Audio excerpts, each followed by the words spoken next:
Here we go. Welcome, everyone, on this 16th day of July, 2026. My name is Luke Thomas. This is episode 310 of my live chat. I have the wrong glasses on because I lost my other glasses, and these are not quite the right ones for this distance. They work. They're better than nothing, but they're not quite the right ones. So anyway, who cares? This is episode 310 of my live chat. Thank you so much for joining me. I greatly appreciate it. On the docket today, let's think about this. Well, we're still coming off of, it's weird. UFC 329 was one of the bigger events of the year, largest gate in UFC history. And yet after the fights, here we are by Thursday, and there's just not a ton of discussion about them. It's interesting. I felt like there was more meat on that bone as it pertained to the White House fights. I mean, I suppose not all events can go as swimmingly in terms of the fights themselves as that, but nevertheless, kind of interesting that there's not a lot of discussion about that. We'll see what you guys come up with today, but that is available as well. UFC Oklahoma City is this weekend, which has not the best card, but a super intriguing main event. I love that one. I probably will do, am I going to do a live for that one? Probably. I have to clear that with the wife, but probably. And then let's see. Oh, we have PFL this weekend. They announced Ryan Garcia versus Conor Benn on Paramount Plus.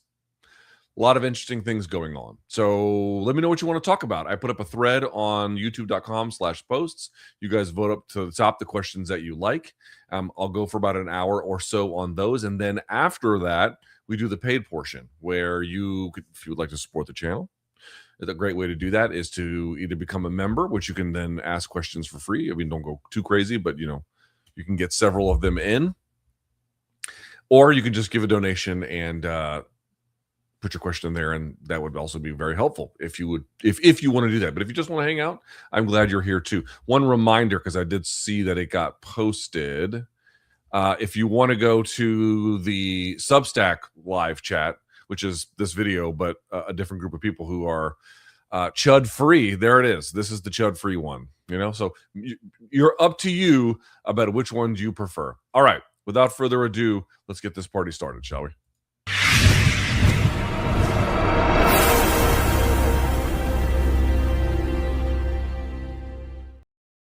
Okay. With that in mind, I hope you're doing well. I haven't watched it yet, but I rented The Furious. Everyone was telling me this movie is supposed to be the bee's knees, so I rented it. I'm looking forward to hopefully getting some time this weekend to watch it. All right, let's see. Pull these questions up. Okay.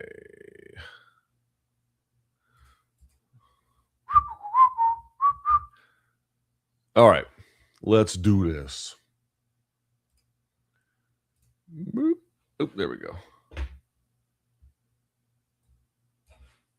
Okay, when is the last time you got bummed out over a fighter losing? Boy, that's a good question. That's a good question. When's the last time I got truly, truly bummed out? When's the last time? It doesn't happen too frequently, in part because I can recognize that a loss might be hard for a fighter and then try to be respectful of that. But I think going to another level where you feel it beyond the sort of, general inherent nature of this is a very difficult sport that is very cruel at certain times. There's just a certain level of cruelty baked into the game, right?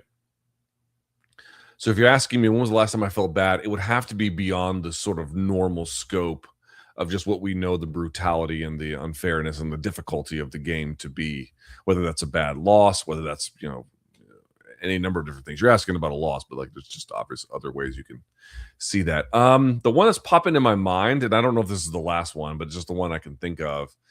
I was thinking about the other day because after McGregor got injured in the fight, out of nowhere, I saw a tweet from Kevin Lee describing how he comes back from double ACL surgery and then was entering the cage for one of his fights, and then retore one of his ACLs in the process. And then he had another fight where he had his jaw broken. I forget who that was against. It was another one of his, I think it was, I forget who that was, but it was relatively recent. And but not that one, but when he tore his ACL, I remember when he tore his ACL again after already having double knee surgery. I felt bad about that. And, that is not exactly the nature of what you're asking, but, he obviously lost the subsequent fight. He went through with it and he got bodied there. I felt genuinely bad about that. Arlovsky went on this was a long time ago. It's not the most recent one, but Arlovsky went on like a 4-fight losing streak where I think he got stopped in at least 3, if not all 4 of them. And I was at the Strikeforce event where he got stopped by Haratonov, and he walked past me because I had the Strikeforce credentialed me for that show, but they gave me literally the worst possible seats. There was press row, and let me assure you, I wasn't anywhere close to it. And but I got to see Arlovsky walk by, and he had a really fucked up, like haunted look on his face. And obviously he recovered after that and had some nice wins. But at that moment in time, that the look on his face stuck with me. It stuck with me for a long time. There's been those, Diego Sanchez at the end of his run. And again, that's not so much because, they put everything into it and this was a big fight for them. It's almost like, again, it's an extra layer beyond that gets me to think that way. So it doesn't happen too often, but usually it accompanies someone in a later stage, in a very difficult stage, in a troubled stage, but perhaps in certain ways. And then, usually, but not always, some kind of component of injury that follows it. I would not say I feel that way about McGregor, but Kevin Lee is the last one I think that comes to mind. I like Kevin Lee. I thought his Mustafayev win was a really great one. I thought he had a lot of potential, and he had some nice wins, but I just, I think if you look at the career, it's very difficult to say his potential was maximized. And it's not just the injuries that did it, I understand, but they played a pretty significant role. His situation has kind of bummed me out. Oh, no, there's no story here. Luke, you mentioned before that you and BC would try to reunite during the UFC's White House event. That is true. I did say that. Was this ever put into motion, or did Paramount put a stop to it? Just curious. No, this one's actually, there's no scandal here. He didn't go down to DC for that fight. I think he did HQ in Connecticut at one of the CBS Connecticut studios. I think he was there. So yeah, he just never made it down here. Now, had he made it down here, I don't know if it would have happened or not. That's a separate question. Once again, as far as I'm concerned, the instant he wishes to come back, we will we'll just make room for him immediately, really not even debatable. But I don't know exactly when that day will be. But no, in this particular case, he just never made it to DC. So there's really nothing to say.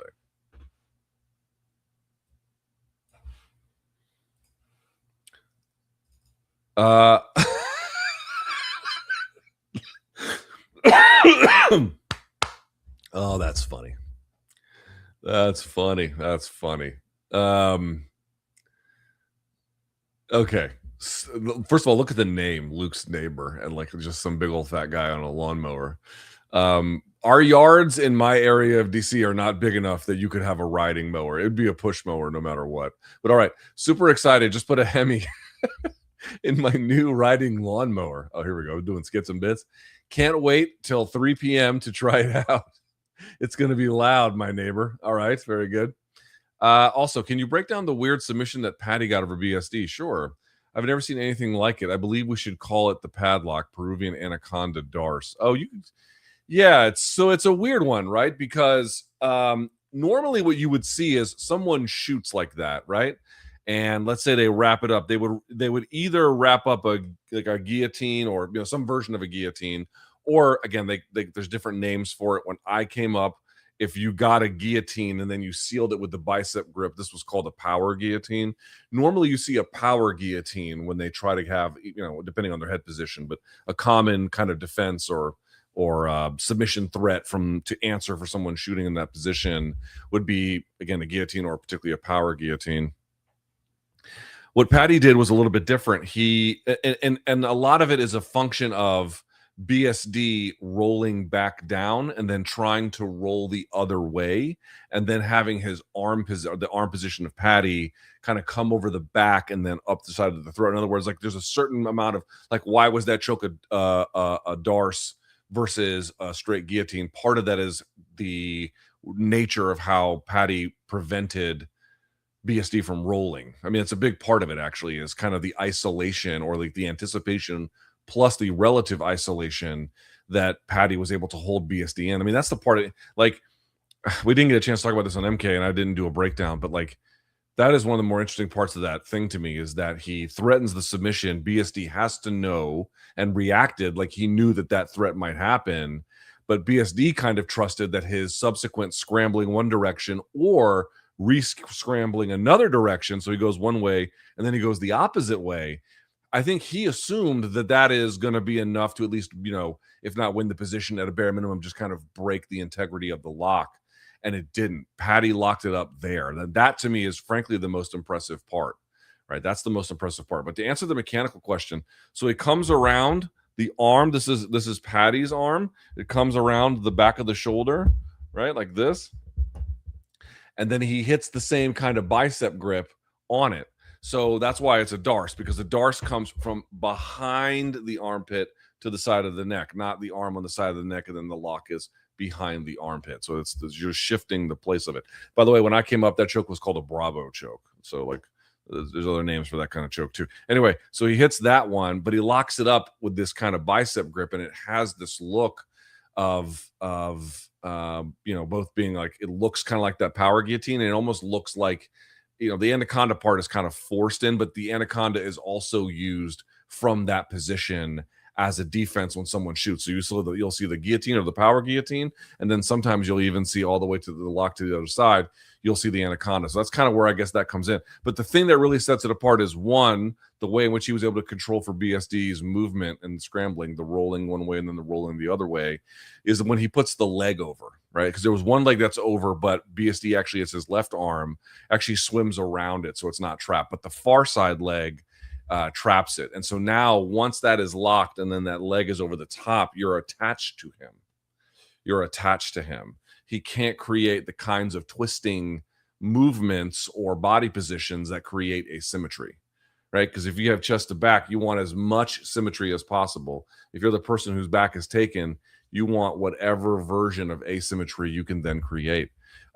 Once Paddy had that, and then the leg on top, even with BSD able to get that left arm out, it didn't matter because he was now completely attached.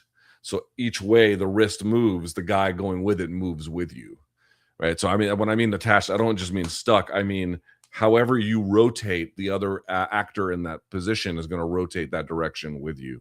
And so if you're caught in a choke and they're rotating, all you're doing is just rotating the choke, but without any subsequent ability to break the integrity of the lock. You're just being choked in a different place. It doesn't relieve it. Pretty impressive. I was, you know, BSD just being like, oh yeah, I'll get out of this, you know. I don't need to belabor the point, but him just kind of thinking, I'll get out of this, no problem. Uh-oh.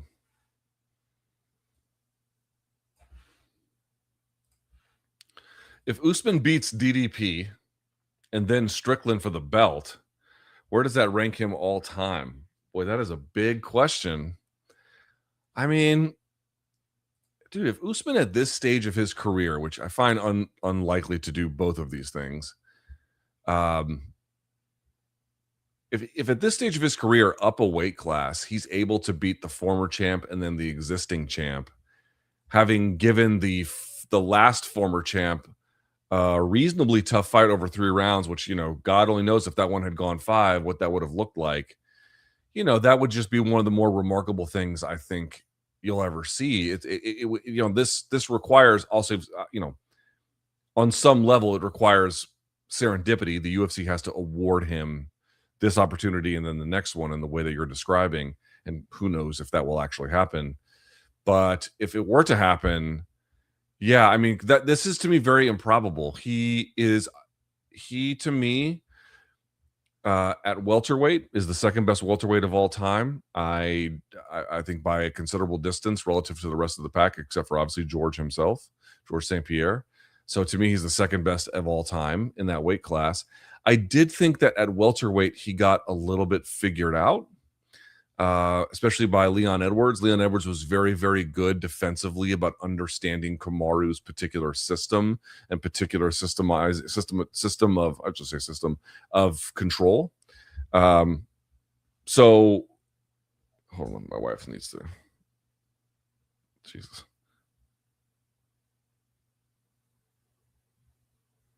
Okay. And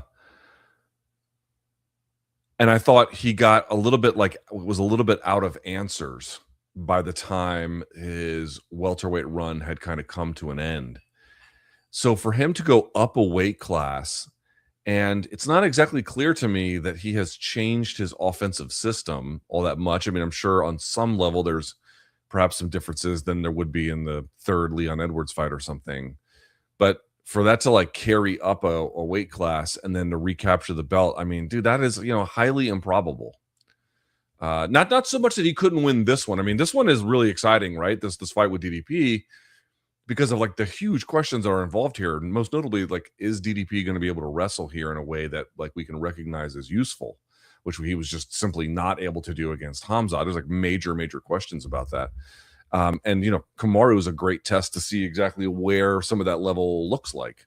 So I really like the fight on those terms. And to me, it makes it interesting over the course of 5 rounds. However, like, Sean Strickland's a different kettle of fish, I think, when it comes to takedown defense. And certainly and I know they fought previously, but I just don't. It would just be weird to me that there would be not so much technical development, just kind of physically cutting less weight, and then you could make a run to the championship. If they were able to do that, dude, that is like, I mean, to just sort of breezily win the weight class title up a weight. Yeah, dude, that's like upper realm shit, because even St. Pierre's win over Bisping, it's sort of like, okay, he was technically middleweight champ, but he gave it up. There was no title defense. Bisping later fought Kelvin Gastelum, I think like 3 weeks later in China, got viciously KO'd and then retired. So he literally got him kind of like at the end of the run or something. This is not that, yeah, DDP is not old, but experienced, and Sean Strickland is certainly very experienced in terms of his age and number of fights. So that would be such an enormous achievement. It's hard to even sort of wrap your head around, which is why I find it very, very unlikely that both of those things can happen. All right, this is a good question. Current thoughts / feelings on how Ian versus Islam can go. Glad you asked this question, guys. I want to just warn you about something. I'm playing both sides here, so you can tell me, you can accuse me of being guilty of that. Like, some of the most interesting UFC fights are when the champion doesn't go up in weight and challenge for a new belt. That can be exciting too. I'm not suggesting that's not exciting. That's not what I'm talking about. Or like, oh, this is the number one guy and that's the champion, and this division doesn't even make sense until you have this clashing of the Rams. Like Ilya, well, I guess Ilya's not champ anymore, but on some level, I would still sort of, if Ilya's able to get the title back, I'd treat it like him versus Saryukian, something like that, right? Someone within the weight class. So this is within the weight class. But I don't think people are all that excited about Ian Gary's offense, and perhaps even his contendership more broadly. My read on him is that his defense is like very good. And honestly, good defense, ask Sean Strickland, is can you win? Like, MMA is so offensive that I would still argue in general, offense is going to be more important than defense. Both are important, but not to the same degree. But then there's a couple of guys out there like Sean Strickland and Ian Gary up to this point that have such good defense that their defense is actually more important than their offense. And that's still good enough for them to win at a very high level. Now, of course, Sean Strickland stopped Fluffy on the way to the fight against Hamzat. I recognize, and Ian Gary's got some nice head kick KOs and whatnot. But in general, at the elite level, their defense is the thing that wins them the fights. The offense tends to be more of a compliment. And that's kind of the way that I see how he matches up with frankly anybody, but Islam, most importantly. Islam probably should win this.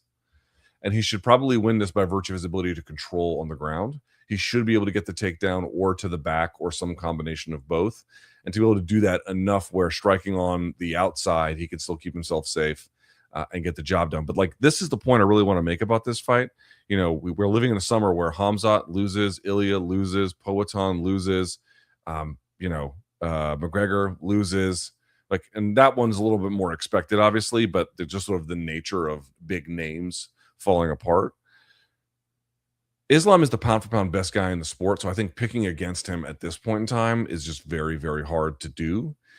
But these kinds of fights where a champion is standing a post and welcoming contenders, and it's not the biggest name, it's not the most dominant threat, or at least what perceived anyway.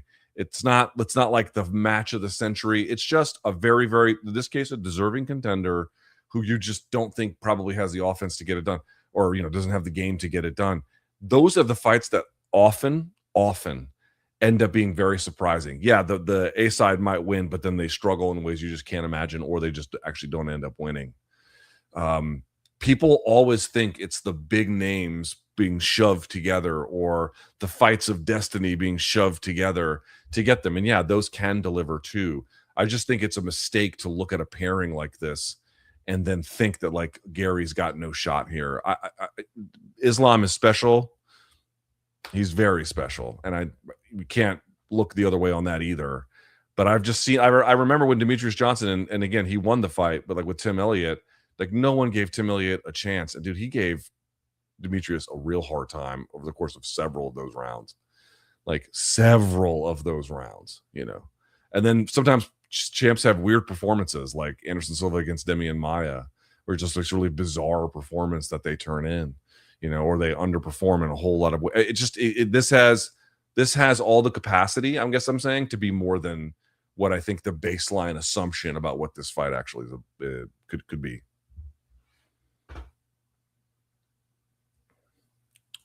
I don't have much to say on this because I didn't even see it. Thoughts on Ariel calling out MMA fighting for not citing their source when it comes to Uncrowned? Oh, like borrowing the report and not crediting him? I didn't see it, so I'd be speaking completely out of turn. If it's what I'm suggesting that it is, which is, hey, so-and-so got the report first and then another outlet uses it and then doesn't credit, he's always hated that, and with good reason. Anyone would hate that. But I don't know anything. I literally didn't see more than that. I mean,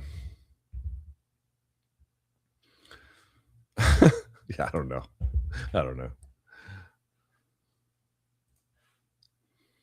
Luke, can you explain how betting odds to me, like I was 5? This is a better question for somebody else. I read somewhere that 70% of the money was on Conor. If that is true, how come the odds had Max pegged as a favorite and Conor as the underdog? I don't know the answer. I do not know the answer. I mean, I guess it depends on, I think it might have been 70% of the money that was coming in on him that day, or like the last couple of days. But remember, there's like betting that happens throughout the entirety of once the betting lines open. So like the volume still leans in one direction. I'm guessing that is what it is, but that's a question for like Long Island Luke or something. But I'm going to guess just mathematically, it's not possible that like literally 70% of all money on it. I guess it's a question for Long Island. I generally don't know. Uncle Luke, if you were starting an MMA gym and had a blank check to poach, oh no, any trainers/coaches, Glenn from Black Zillion style, rest in peace, who would you recruit? Just assume anyone you would ask would say yes. Who's the dream team? One of each coach: boxing, kickboxing, wrestling. Boy, that's tough. That's tougher than you think it is. Just on a personal level, that's not really what you're asking, but just on a personal level, Man, I have seen celebrity coaches who I would see them work and I would not think much of them at all. And then I would see other coaches who you had never heard of, and I could not have like been more enamored with what they did. So what I mean to say is a lot of this comes down to feel, which if you've never really gotten close to it, it can be hard to know what really works for you, again, on a personal level or for the kind of gym you want to build. Like when you build out a coaching staff, you're not just picking names, and you can't just pick random names that can't work together because that's a problem too. You have to kind of pick someone that's got like an ethos or a vision or a methodology or some kind of way to understand what it is that they do, what the value is of what they do, and a very, good way of delivering it with measurable results. I think for me personally, I'm going to always prefer a coach that has a very clear sense of, has a very clear vision and has a systematized process. I'm a big believer in systems for training. So like a guy like Nixick would be somebody that I think you could do a lot with, at least again, personally speaking. That's a little harder to go. Okay, where else would I go? BJJ. Okay, again, somebody who thinks conceptually and in a systemic way. Craig Jones is a sort of a great name. Or you could do other names too, but that one comes to mind. Who else did you ask about? Kickboxing and boxing. That's a little harder. That's a little harder. I don't know who I would go with on that. I think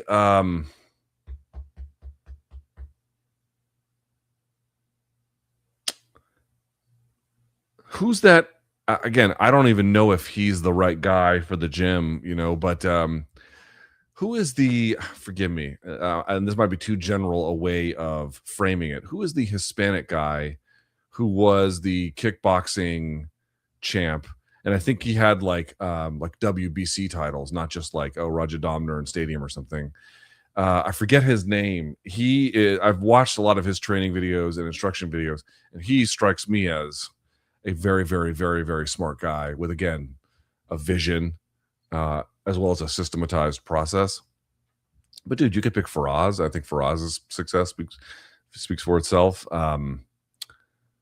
Mike Brown is sort of, again, these are more general ones. For wrestling, you could maybe do Steve Mako. I find that the people he trains are always really, really, really ready to go.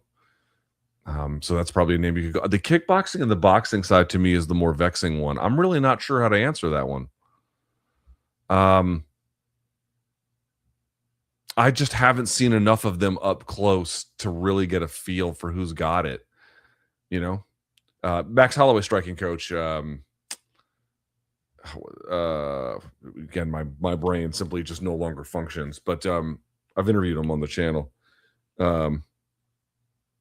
He could be a useful addition to the team, but again, like, no, I would need to have just a better feel, and I haven't talked to I'll be honest, I haven't talked to a pure striking coach. I guess Nixick would kind of fall into this line, but I mean someone that's a little bit different, someone who doesn't have any kind of head coaching role whatsoever, like they're just there for the striking side, who had like a different vision of things. I haven't talked to one in quite a while. So perhaps that's why I'm struggling on those two ends. I mean, I'm sure there's some great names, but I struggle in that sense.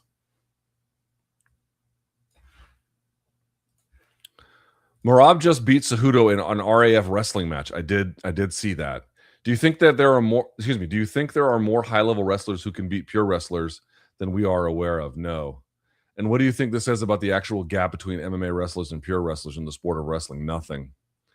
He beat a completely old guy in a version of wrestling.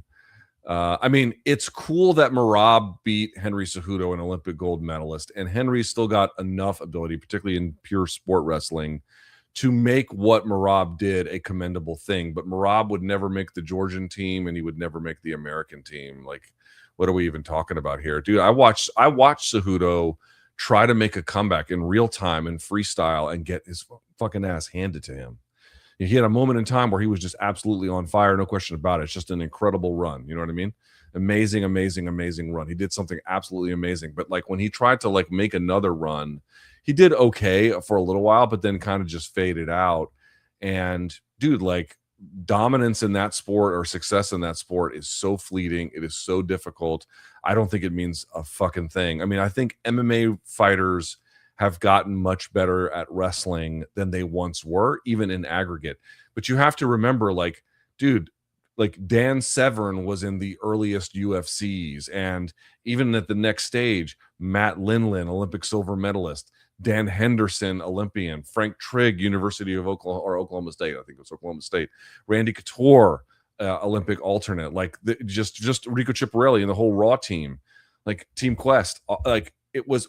There's been high level wrestlers in MMA for a really, really long time. And you've seen how like some of them had success in MMA wrestling and then some of them didn't, right? Some of them were good MMA fighters and even great ones, and some were just okay ones. Not the names I'm mentioning here, but like, you know, the long history of you know, even good wrestlers who've gotten into MMA. Mark Ellis is a name I bring up all the time, a heavyweight. I think he had like 1 or 2 fights in MMA and was like, fuck this, I can't do this. It's not for me. You know, so like the thing kind of goes both ways. Does that mean that I think that like at the time Mark Ellis was doing MMA wrestling or MMA, that there was other heavyweights at that time who were going to out wrestle him? Probably not, you know, probably not. Dude, Mark fucking Smith wrestled in the UFC once or whatever it was. How many times he fought? 1 time, I think. But, you know, like, you know, Mark Coleman, like it just, the migration of wrestling talent to MMA has been one of its core strengths, not like a new thing. I mean, I know you're asking about the other side, but I just mean like wrestling has, you know, it's been kind of yes, guys are better at it now, but like that's been a strength of MMA for a long time. No, I don't think it means a fucking thing at all. Nothing. Cejudo couldn't even come remotely close to making any kind of national team or winning on any kind of dude. I mean, this, what are we talking about here? It's impressive that someone who was once a pro, so to speak, in wrestling, if you want to call it that. I realize that they're amateurs, but you know, what's the highest level of wrestling, if you want to call that? The equivalent would be the professional level. That, you know, someone who achieved at the highest level. But dude, he did that right out of high school. Was he 18, 19 when he did all that? Like he's 38. We're 20 years past that, dude. It's just not the same anymore. Like it doesn't mean anything. So no, like, you know, I will tell you when the gap will have narrowed. Do you want to know what the answer to that is? The gap will have narrowed when you watch a legitimate tournament in wrestling and an MMA guy goes in there and dominates or wins or, you know, does really well at a bare minimum. Let me know when you see that.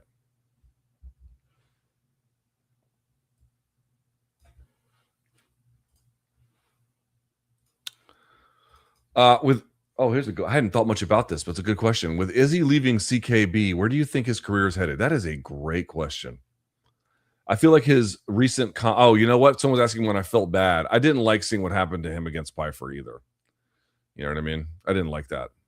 I feel like his recent comments about his weight indicate a move to 205, which makes me think he might be gearing up for a modern version of Jones versus Evans. What does that mean, a modern version of Jones versus Evans? Do you think the UFC would fast track him to a 205 title shot against a returning whenever he actually you mean against Alberg? Okay. Whenever he actually does Alberg, to force a storyline like that to milk the last thematic elements out of Izzy's career. I think he's going to have to win at 205 before they even decide that's even possible. Unrelated, I'm the donk that got the bone marrow transplant. 2 months ago, I wrote in and sent memes a few times. I'm currently home with my wife and 2 daughters, feeling great and recovering very well. Awesome. As always, thank you for the content you make. MK has helped me MK has helped keep me laughing through some very rough times. Well, first of all, I'm really glad to hear that. That's great. That's awesome, dude. Congratulations, and keep it up, and keep us informed as well. As for the nature of the question, I don't know, dude. I don't know. I mean, I know a lot of people are making reference to that, like Alberg is there, and you know, he's got to be the focus of the gym because he's the champ, and then Izzy's not getting the focus, or who knows if Eugene told him to retire. And I realize that the more recent comments that Eugene Behrman was making do not indicate that he was thinking about retirement, but I don't know how many he's made post Pfeiffer fight. And who knows if past that he thought, hey, it's time for Izzy to retire. I do not know. I think he should retire. I think he should retire. I think that what comes after this, people always ask the wrong questions, man. They ask all the wrong questions. They ask questions like, could they win this fight?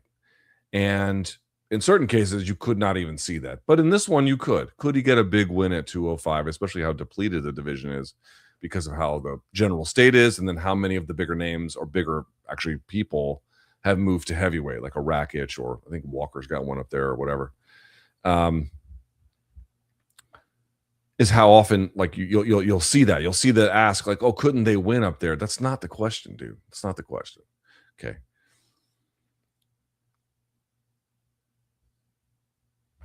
There's no part of your journey as a fighter where the damage is good. Like, all damage is inherently bad. You are obviously going to be more resistant early, and that's one reason why it's a problem to keep fighting past a certain point, because your resistance or lack thereof makes success much more difficult, and then raises the risk for subsequent injury. That's true. But that's not even the way that I think about it. The way that I think about it is they believe that there is still money to be made and that there are some wins that are available. And that's not something you can tell them is false, because it actually, for the most part, isn't. Yes, some guys are so washed that they can't win again. That's true. But that's also pretty rare. Most guys are washed to a point, and I'm not trying to be rude or difficult about this. I'm really not. This is not some dunk session. Far from it. But most guys are washed to some degree where they can get at least some kind of a win, and they are still able to make some big money. And God only knows if they gave him a new deal in the Paramount era and whether or not he thinks that might be worth it, and that's incentivizing it. However, what I would submit to you is right here, where it's pretty clear that the best of this is over. Some of it is left, but like the vast majority of the good stuff has passed. Is like that part of the journey is finished. This is the part where you're now making really, really, really important calls about what your life is going to be like when you're 55. Right? It's here. I mean, again, it's all the other ones too, but like this is a really, really important spot. There's a extra degree of vulnerability.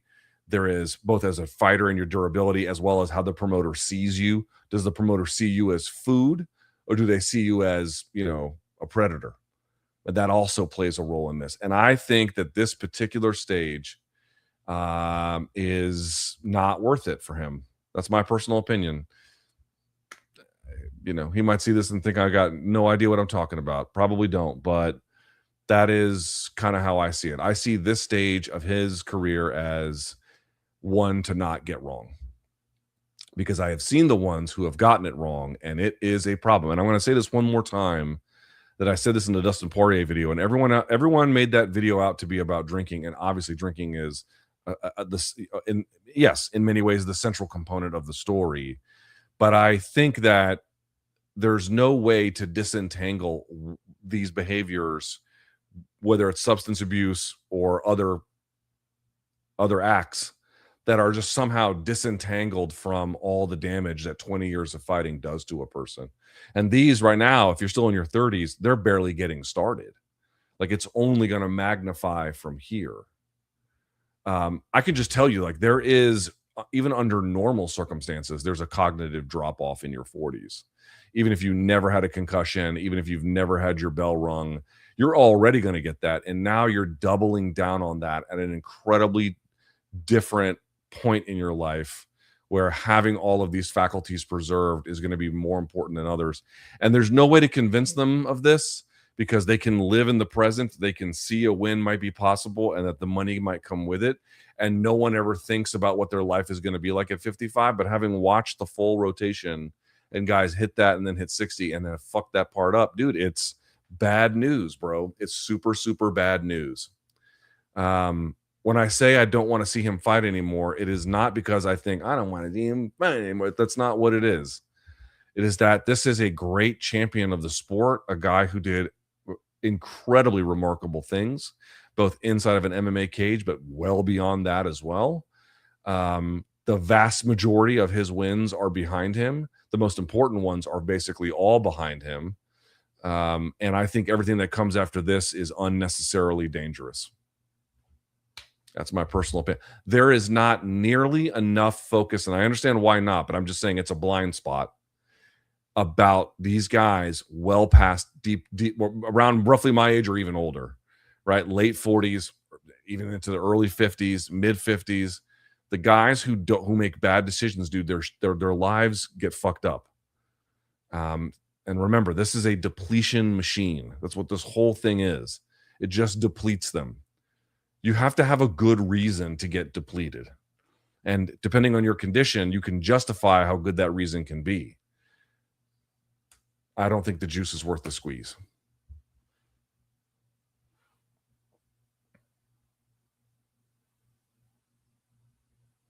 Oh. Luke, working on sleep training our 3-month-old baby girl, about 12 weeks to 12 hours. If fiance and I aren't really fans of potentially letting the baby cry for some minutes at a time. I understand that, being put down to sleep, as the book suggests, because most of our pediatric team doesn't think it's viable until 6 months. That's not our experience. So I was hoping you could share how that 8 to 12 week stage of getting your daughter to stay down for 12 hours went. I mean, there's a few different interventions that we used. First of all, we didn't, like, some people just let them, like, dude, I know people that let their babies just cry. All right, so if you're not a parent, here's a choice you have to make, right? For all the dudes who might be watching, all right? Because I'm guessing it's hardly any girls. But either way, it's the same choice. When you become a parent, for basically like the first several months, and actually well beyond that, but acutely, your whole job is just keep them alive. So what does that mean? You have to feed them enough and in the right order. You have to clean them. You have to look, they have to go to the bathroom. They have to sleep. This is a big thing. And if you actually don't get the sleep right, it can cause a lot of behavioral problems and it can make your life quite miserable. So you have to think about how you're going to do that. And there are different strategies to get a baby to sleep. And I'm being serious about this. For folks who may not know this, for the dudes who are watching who may not know this, you have a choice to make, because what's going to end up happening is you might put your kid down, and I'll just imagine a scenario. It works for 5 minutes and then they start crying. And the question is, do you go back to that baby or not? Dude, I know people that will hear their baby cry and under no circumstances will they go back. They will make sure that baby cries himself to sleep. I do not believe in that. That to me, I think I even read that there is, I could be wrong about this, so I don't want to put out fake news, but I'll say this. I'm not sure there is a robust evidentiary basis for that method beyond that. Does it work? Ultimately, I think it probably could, but I think at what cost to the child. But I definitely know people like that. We had a rule where I forget exactly how many minutes it was, but certainly a handful of minutes. We would try to see if there would be, because listen, if the baby, what you would want is the baby to be able to self-soothe. If the baby doesn't require another entity to put it down. Now, again, at 8 to 12 weeks, they're almost all going to, but you want to facilitate their ability to do that for themselves. That's what you're trying to solve for. How do we get the baby to facilitate this on their own? And I forget exactly what we did, but we did stuff like sleep suits. Have you ever seen that? There's you could buy it didn't work for us, but we had friends who worked for it. There's a thing called the SNOO, SNOO, where you put the baby in it and it's a crib that like rocks your baby while it swaddles them, the whole thing. But we put it in a sleep suit. That was very effective. And there's different kinds where basically it's just a suit that hugs them and prevents them from rolling over. So they just kind of sleep looking up. That was very, very useful. But like in general, I think the thing I would say, and I'll move on to MMA here in a minute. The thing I would say is what was most important for us was just, dude, like I'll make something up. I forget like when it was, but if her sleep was at, let's say 3 p.m., like that's when she needed to go be put down. I don't care if we were in a mall. I don't care if we were in a tornado. I don't care if we were at home. I don't care what was happening. I was putting her down at that time. I was rigid with the scheduling and making sure that like, if this is the time, then it doesn't matter what we're doing, and then let's do it. And that I think is the most important thing that worked, was just consistency of schedule, not letting it go, oh, I'll do it in an hour. No, right then, it doesn't matter where else you are. Oh, I'm in a Chick-fil-A. Then do it in a fucking Chick-fil-A. Like, that's just how it is, you know? Luke, in the MMA Mount Rushmore debate, do you think a fighter's response to defeat is undervalued? Going undefeated is obviously an extraordinary achievement, but I find fighters who lose, adapt, and return to the top just as impressive. I do not, but I want to say why. Because I think it's a different kind of achievement. All right, it's a different kind of achievement. To me, if we have two fighters and one of them is 20-0 and the other one is 18-2, and the one that is 18-2 had, two comebacks, or even just one comeback or whatever, but like had ability to rebound from those things. I think that the one that had to learn how to rebound had to show a level of character and commitment and belief under challenging circumstances in the way that the 20-0 fighter never did. And I think that particular journey that they have to go through when they can successfully rebound and then recapture lost glory, or, even exceed expectations, that particular effort is so special. It's its own kind of thing. But if we're just examining a record of excellence, and I have 20-0 versus 18-2, even if it was, and let's assume that their strength of schedules are roughly commensurate, right? Like, it was just as hard to be 20-0, right?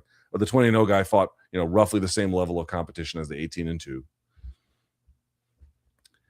Even if it was easier for the very good fighter to go 20-0, right? Like, they were able, not only did they go 20-0, like the game just came to them easier.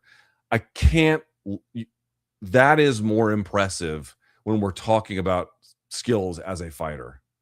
Like, that is more valuable, or at least I should say, in terms of this ranking that you're describing anyway, because whether it's more valuable for fighting is actually kind of a separate question in certain ways. But in terms of just evaluating rank, the guy who does it flawlessly is just always going to go ahead.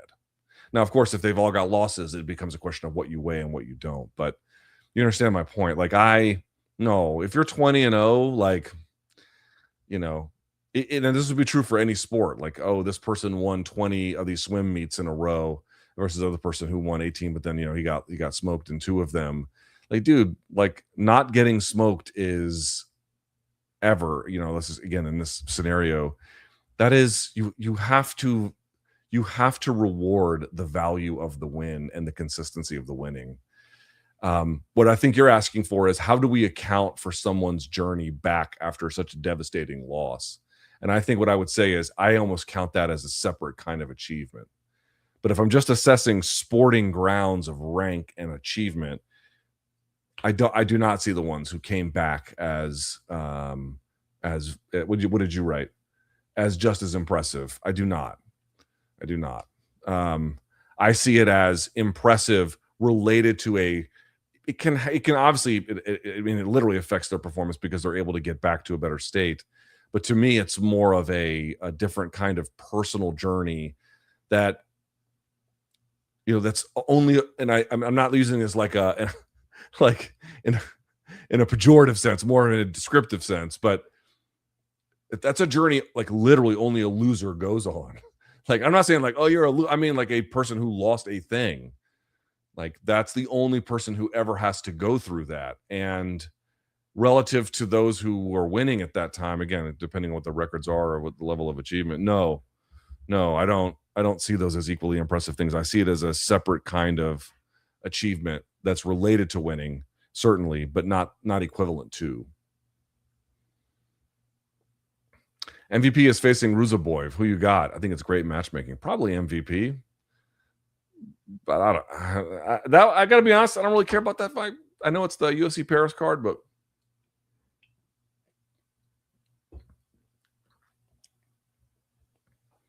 I think it's okay.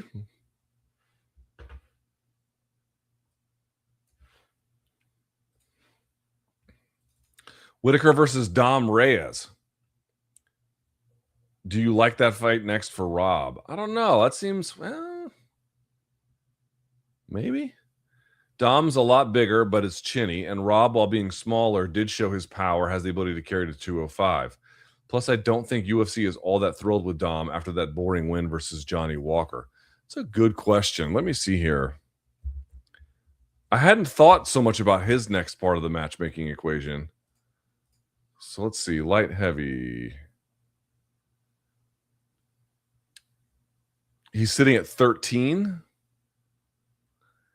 I would say that, like, to me, it's not like, oh, it's a better name, but to me, like, a more useful evaluation is like Dustin Jacoby. I know Guskov is now going to fight Ankalaev. I would have thrown him in there too. The Mirzakhanov one is interesting because they're both also smaller light heavyweights. Mirzakhanov kind of older, going to be a lot faster than Rob, so that's a tough fight too. You could go that direction. But Reyes to me is a little bit further up the food chain, despite what I recognize are, some of his limiting issues, right? I recognize that.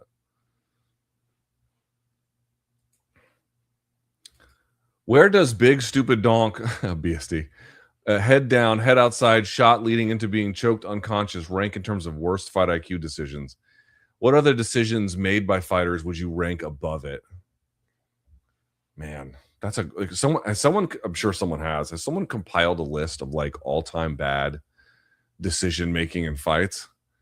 It's up there, dude. That's got to be on the short list of some of the worst ever.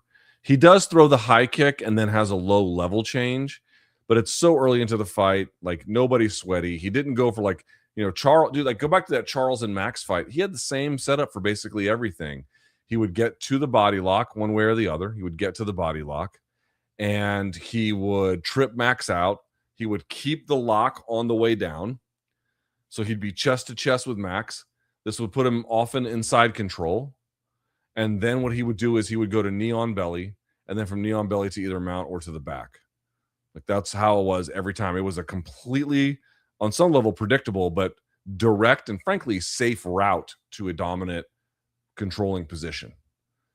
Body lock, chest to chest, side control to knee on belly to either mount or back mount. The whole time. This guy just rushing on in there. The problem with okay, so there is so much bad decision making kind of just as part of how MMA works that I would need to think of a case where we're talking about like a big time bout of consequence. Like, just in other words, think about how many strikers just bite down on the mouthpiece and swing. Like all of that is like just part and parcel of what you see, and that is very, very bad fight IQ. So we can't really talk about that. We're talking like individual decisions in fights. Cyril Gane against John Jones made a couple of boneheaded mistakes, right? How about that one where he spun too far on the strike he was trying to throw and gave John the back immediately? Remember that? That was real fucking bad. Oh, he's had a couple of them. Sitting for the leg lock against Francis was another just absolutely mind-blowingly bad decision. But predating him, you guys ever seen the dude who I think it was in Ryzen or maybe it was Dream? I can't remember. I think he was Canadian. I forget his name. He did the Hello Japan thing. And then I think it was Aoki just like snatched his throat from the back. Do you guys remember this? That was a fucking horrendous one. I'd have to think a little bit. But honestly, if you're asking most recently, the Gane has made a series. He looked great in the Poatan fight. I'll say that. Like, no question, he was better than Poatan. He was a lot better. But at least in that particular, he was better. But he's made horrible decisions. Horrible decisions. Oops, I missed one here. Hang on. Hey, look, people always say that your world completely changes when you have a kid. This is true. And you have a new purpose in life. This is true. Could you describe what the change was like for you? I understand the concept, but until I have my own kid, I don't think I'll fully get it. It is, It is hard to explain until it just happens to you. Like I could tell you all the ways in which, oh, I felt like X, and then oh, and now I feel like Y.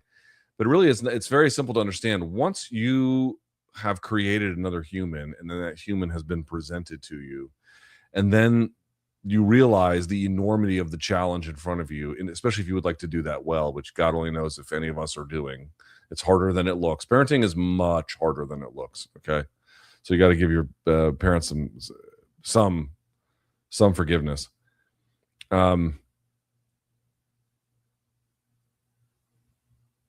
trying to think how I want to answer this. Once you inventory how much it's going to take, you got to save for college. You have to make sure they have food on their back. They have to go to. You have to. I think if part of being a good parent is doing what you can to send them to like a good school. I mean, my kid goes to a public school, but you know what I mean. Like putting yourself in a position to do that. And then trying to teach them about the world and like all the little things that go into like just helping them live a life both productive and simple, right? And successful and healthy. And that is so incredibly difficult. And so what ends up happening is you just kind of realize, I mean, this is not true, but this is how I felt for a while. It's like, not that my life is over, but the amount of things within my life that have to go towards making this other life successful, there just isn't a lot of time left for your life. And like part of what ended up happening to me a little bit was I began to think that like your window for that has closed or has closing or will close soon, or, like you get a window to like live your life on your terms. And then when you have a kid, that all changes. And it's true that it all changes, but it doesn't change to such a degree that you have to completely live on their terms in all ways. But certainly early on, when you just begin to think about the mundane of keeping them alive, but more than that, helping them to be healthy and productive and kind and happy. Like, dude, that like, how do you make sure a child lives a happy life and they're kind and they grow up safely and they have friends and they have the resources that they need? Like, dude, that's fucking hard. And when you realize you're on the hook for it, what is supposed to be left for you in that scenario, over time you'll begin to find a rhythm for that. But I think that what you're describing is realizing that like your life is if you take your job as in your role in parenting seriously, how can you look at your child who needs something and you have the ability to deliver it and you're just too lazy or you just don't do it? This is unthinkable. And so your life is committed to that project.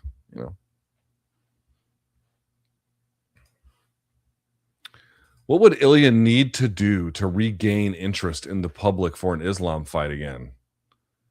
He'd have to go on a fucking murder spree. If he comes back and beats Patty, Gaethje, and Arman, would that do it? Maybe. Assuming Islam doesn't retire before that. But this is the problem. Like, you beat me to the punch. I have nothing else to add except you write, assuming Islam doesn't retire before then, which he almost certainly will. Right. By the time Ilya gets back, if he does beat Patty and they do make the rematch of the Gaethje fight and he does get his redemption and then he also beats Arman, we're talking, what is this, 2 more years probably? So we're talking 2 more years before this happens? Is Islam going to stick around for 2 more years? I doubt that. So this is what I mean about, every loss is not great. Some losses are worse than others. And that loss by Ilya was really bad. Really bad. How much it set him back. It's not the kind that can't. If he wants to do great things again in the sport, I suspect that he could and he will. But the window for the kind of opportunities that were facing him, had he gone in there and done what we had expected him to do, I think those might be closed. The really, really, really rare and special ones, those might be closed. We'll see. The sport can move fast and it can be unpredictable, but yeah. Oh, this is an easy one. What are you going to say to your daughter Godzilla if she likes Cannibal Corpse? Brother, there's no way. And how old does she have to be before you'll invite her to a Cannibal Corpse concert with you? I don't know if they'll be touring by that point. There's just no possible way. Dude, my daughter is, my daughter's the girliest girl that ever was. I mean, at night we're reading Unicorn Academy. Oh, speaking of which, Godzilla just boy, look at the timing. Here comes Godzilla. She has summer camp. Oh, my brother's dog is here, so you might hear him bark. But yeah. No, there's just no interest in that whatsoever. She likes Shakira or, Taylor Swift or, all that shit. So the question is not when am I going to invite her to a Cannibal Corpse concert? The question is how long before I'm taking her to a Taylor Swift show? That's the true question, right?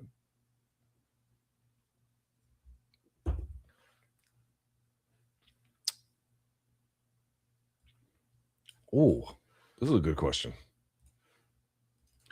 Look, what constitutes a 10-8 round based on effective grappling? I was thinking the Sandhagen versus Bautista first round with an obvious injury, i.e. limping at the end of the round, is as close to a submission without getting it while causing the biggest impact in the round. Can you think of any 10-8s given for grappling BJJ as opposed to ground and pound? I cannot think off the top of my head of one that was a 10-8 without ground and pound just from grappling, except perhaps in cases where someone had the back and they were threatening a choke for a long time, or they threatened multiple chokes during the course of a round. And of course, that tends to also come with some kind of ground and pound or, other striking based forms of offense. It's a good question. Why wouldn't tearing someone's hamstring and having them visibly limping, wouldn't that need to count? Because we're talking like now, I mean, there's basically, right, there's it's easier with chokes because you can see desperation, on their face, and they have to fight it out. Like, it's very demonstrative. Whereas if you look at Corey and the knee bar, even though it ended up being decisive and brutal, and he did limp, you didn't see it didn't look that, his face did not look that demonstrably pained during the course of the round itself. You know what I mean? And like, you didn't actually see his hamstring rip. You could see the after effects of it by virtue of the limp, but you know what I mean? Like, that's different than like you hit someone in the face and then you bust their lip open and now it's all visible. But I agree with you. I think it's kind of an interesting case. Like, what would you have to do to a person to get a 10-8 in MMA without much striking damage, and I'm going to argue without much of a choke, right? So because you have a choke, again, we just talked about the differences, just a limb manipulation. Or I guess, yes, I suppose you could have a twisting of the spine too, like a twister, like something like that, where someone's like really just being into, agonized and tortured, I think is what it would require. It would require the judges being able to see that you're more than just flexible and have high pain tolerance. And I realize that, to your point, they're limping at the end of the round, but I'm saying during the course of the round, there has to be some kind of way that you're like contorting them such that the judge can be like, wow, this guy is really, he's getting pretzeled over here. Something like that. But I think the spirit of the question is really interesting, which is we're not talking about punishment. And in this particular case, we're not talking about choking. What kind of limb manipulation do you have to do, or spine manipulation do you have to do in a round to get 10-8 using just those kinds of weapons? What does that look like? I'm not sure I know the answer to that. I mean, passing to a dominant position, certainly holding it for the duration of the round, certainly, but like, I think you really have to get them. I think it has to just be enough of a time and so thorough that the judges are, you just watched a guy fight for his life, but that you didn't really see that with Corey, again, during the course of the round itself. Interesting question, though. Really interesting question. All right. Let me have a sip of my drink.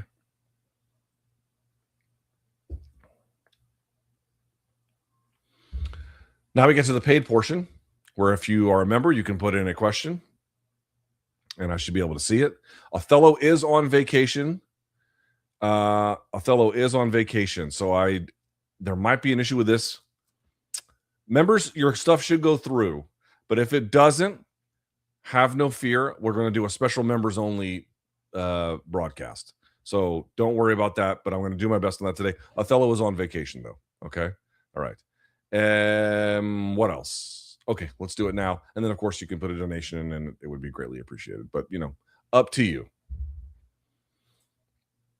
In the time since you've been watching UFC, which weight division has evolved the most? Which direction?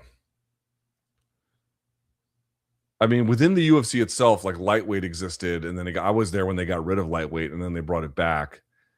That's been interesting. But like honestly, the biggest difference, the biggest delta to me is what light heavyweight was and what it is now. It used to be the premier division by a million miles. Best fighters, best rivalries, best everything. And now it's just nothing. I remember 10 years ago when the rowdy footy style Irish contingency came to all of Conor's fights. Shows how much his stock has collapsed back home. I actually feel like that made the biggest difference for Fight Week completely and on Fight Night itself. The fact that the Irish did not travel for Conor McGregor, it's hard to overstate the significance of that. One, just in terms of like what the Irish do for him, they treat him as a national hero, so that magnifies that whole side. Dude, the Irish are good about making it a party, right? They're fun people, and they brought that energy. Like Conor McGregor's fights felt like a giant, I don't know, like prom was here or something, and them being gone took a lot of that away. And just it also just removed kind of a sporting tradition at the same time. It wasn't a long-standing one, but dude, again, I'm going to say it one more time. I saw the Irish bleed out onto 7th Avenue and shut the whole thing down after UFC 205, and like they were nowhere to be seen, basically, from what I understand, from everyone I talked to. I mean, smattering of them here and there, but like not even remotely like it once was. Like it just destroyed the whole. It just laid bare what Conor McGregor has become and how embattled his stock is, and what the full weight of all his decisions of his life have led him to. I think too much of a fuss is made of Whitaker's physique. If we've learned anything from DC Fedor, it's that being a great fighter isn't necessitated by being built like a superhero. That is true. I'm absolutely here for dad bod knuckles. Nevertheless, I agree that there was a little bit of physique shaming that was happening there. It wasn't even that bad, but I know what they mean. Like by fighting standards, it was a little loose, and certainly a little loose change, as Breadman likes to say. And certainly by Robert Whitaker standards, it wasn't what you were accustomed to. The thing that I'm just going to remind everyone is, yes, you do not need to have abs to be a great fighter. That is absolutely, especially at the heavier you get. And now we're already in the light heavyweight division. What I will say, though, is you need to be your optimal weight. And I don't think he's figured out what that is for 205 yet, like how much he needs to bulk up.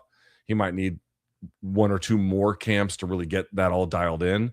I think the idea that he's got that figured out already is also not true, right? So we don't need to be like, oh, his physique looked like shit. We can just make fun of him. No, we can chill with that. But I do think it's important to ask, like, hey, man, like, what else is happening here, Love from Canada. Can you tell the kids about Renan Barão? Craziest career ever. Loses his first fight, wins 32 in a row, meets TJ and goes 2-9 after. Yes, he had a devastating loss to TJ, and then there was the coincidence of USADA entering the sport, and his performance just fell off a cliff. The guy his win over Brad Pickett is one of the more remarkable ones, and the stoppage there is just kind of insane. And then he went from hot to cold almost overnight. Not quite, but almost. Most guys overstate how their downslide is going to go, and I'm going to argue it goes much faster and much worse than the vast majority ever estimate. But this one went much faster and much worse than like anyone would have estimated. I went from being like a world beater to just ruined, not like damaged or not the same, like just a shell of himself almost immediately. That was a crazy thing. But if you've never seen the Brad Pickett win by Barão, go check that out. Is Rob Whitaker a Hall of Famer? Not yet. Speak on why he is or isn't. I mean, let's see what he does at light heavyweight. He's obviously very good, and more than that, it was great for a time. Again, dude, it gets the UFC's Hall of Fame. Like, guys get in for all kinds of reasons and in all kinds of ways. But to me, you have to be extraordinary even among your generation, and he was very, very, very, very good for his generation, but he wasn't extraordinary. And again, that all sounds like that's a fucking insult. It's not an insult. It's like, in theory, the Hall of Fame should be reserved for the highest level of achievement. Rob Whittaker does not have the highest level of achievement, either within the weight class or beyond it. Thoughts on RG3 posting? If you are a U.S. citizen and you aren't rooting for USA, you are a traitor. No other way to put it. You can't be trusted if you are rooting against your own country. Who gives a fuck what RG3? Dude, RG3 was in this market. Y'all know the story. I mean, they drafted his ass, and, you know, he's putting his monogram on everything, and he's making shit like, you know, pressure makes diamonds and all this fucking shit. And then he's, you know, yes, he had the one great season, and then he's throwing picks, you know, the rest of the fucking time he's here. Like, what are we talking about, you know? And he was just a media creature from day one, like just totally. And what I mean by all of this is, dude, these guys just fucking say things. You know, they just say things. They say things that sound provocative. They say things that they think are provocative.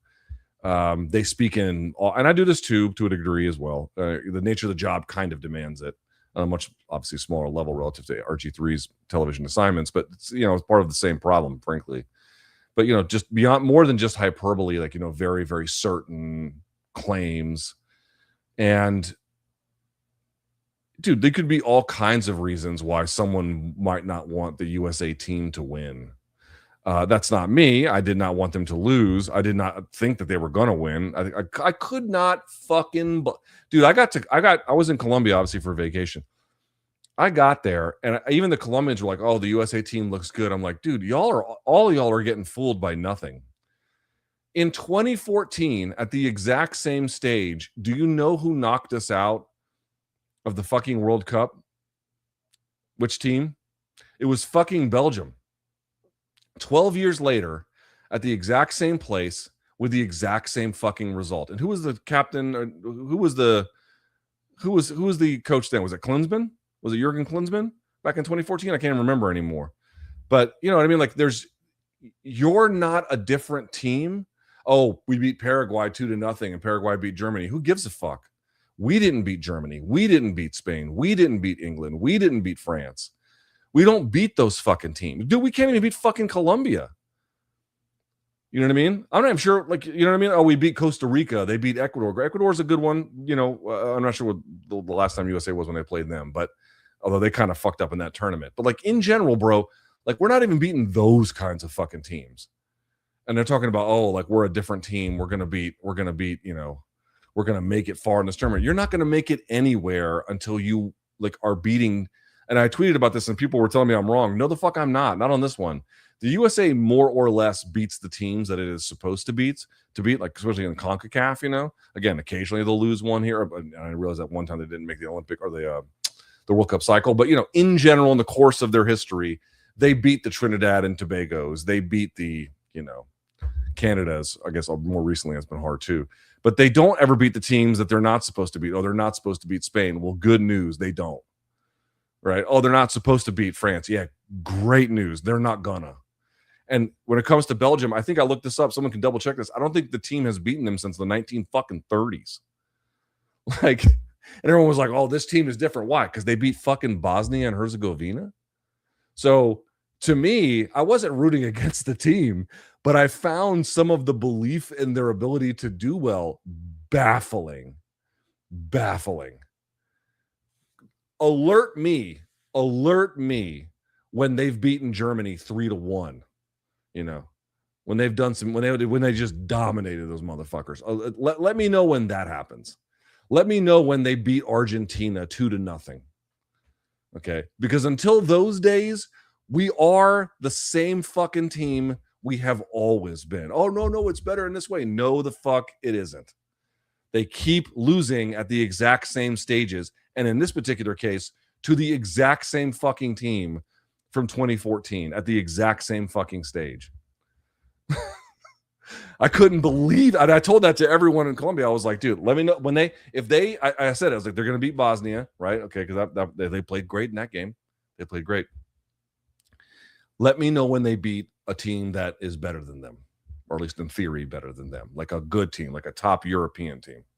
Because until that, it's just the same shit over and over again. So in any event, in terms of RG3, like, the beauty about being an American, which no one seems to understand, yes, part of it for people can be a love of the land, a love of its people, and a love of its history. But the beauty of being American is that you're not obligated to do any of that shit. If you want to curse the government, this is, at least in theory, a place you are supposed to be able to do that. If you want to curse the president, if you want to curse the local church, I don't recommend it. I wouldn't want to do that. If you want to curse your mayor, if you want to curse the men's soccer team, if you want to curse any institution, you can do that. You can do that. You, at a bare minimum, forget even cursing, you're not even obligated to honor any of them. You're not, we don't have kings. We don't have a royal family. We don't have any of that shit.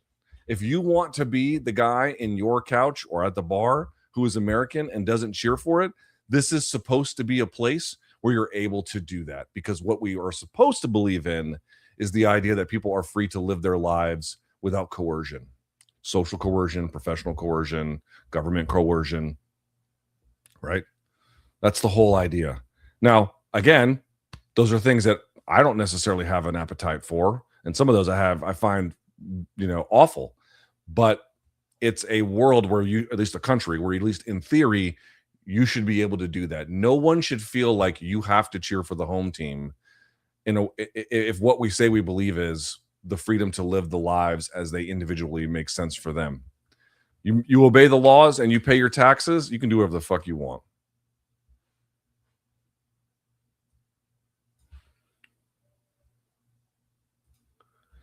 I was at UFC 329 and there wasn't a single Irish flag in sight. Damn.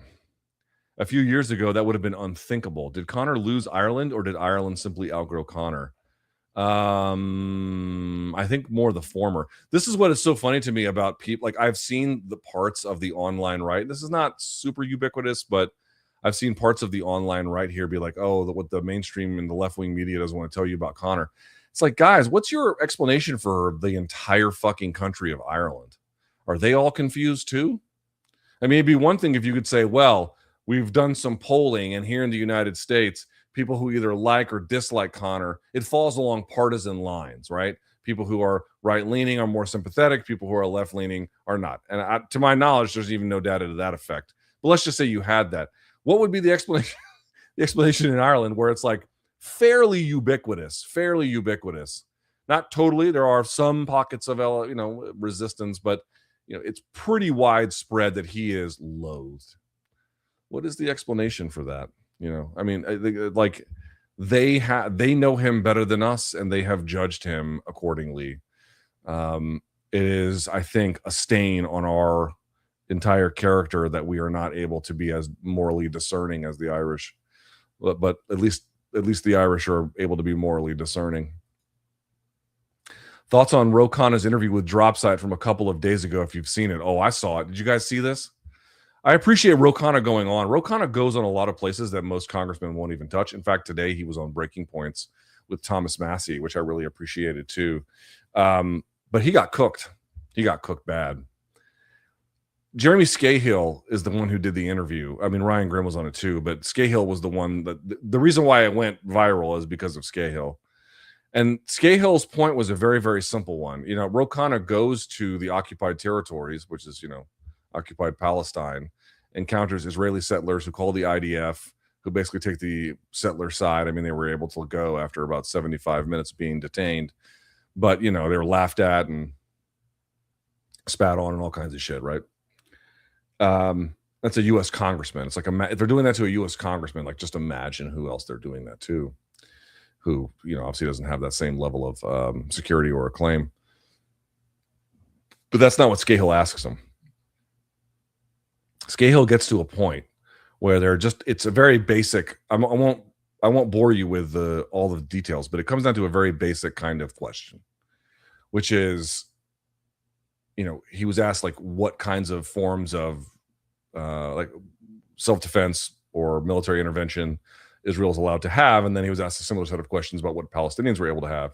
And what ends up happening a lot of times is people will say, hey, Israel has a right to defend itself. And then they'll say Hamas is a terrorist organization, sort of implying that because we are going to make Hamas this really awful entity. And again, I do think they are an awful entity, although for some of the same, but many different reasons.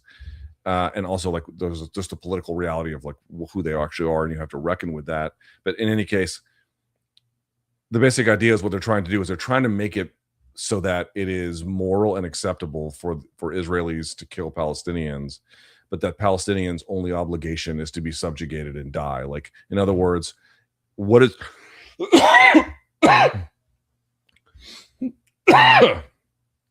what is the moral case?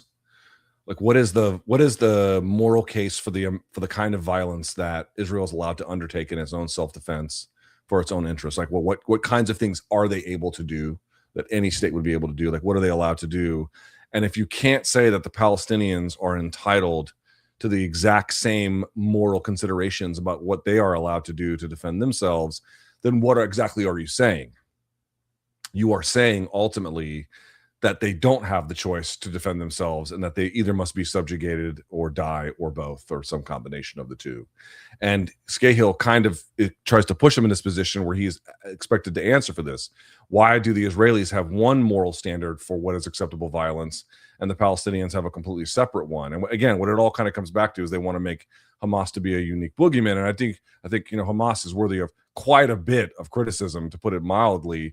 But like, again, you can render the exact same ones and much worse about the Israeli government more broadly, right? There's no kind of claim you can make about them that you couldn't just make about the Israeli government, and then even much worse about them. So again, it gets back to a place of, why is it the case that we are expected to believe that there's a moral use case of violence for Israelis and that standard doesn't apply to Palestinians and the only thing that they should do is die?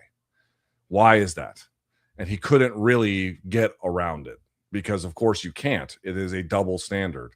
There's no way to justify that opinion and say, that you actually care about. Well, I mean, you could say anything. I mean, you can say whatever you want, but you can't claim that you're holding an identical moral standard while making practical carve-outs between two different entities. Is Messi better than Ronaldo? The thing about this is, I didn't want to admit it was true, but I'm up at a point where I might have to. There's this girl on social media. I do not know her name, but she's constantly running like regression analysis and stuff.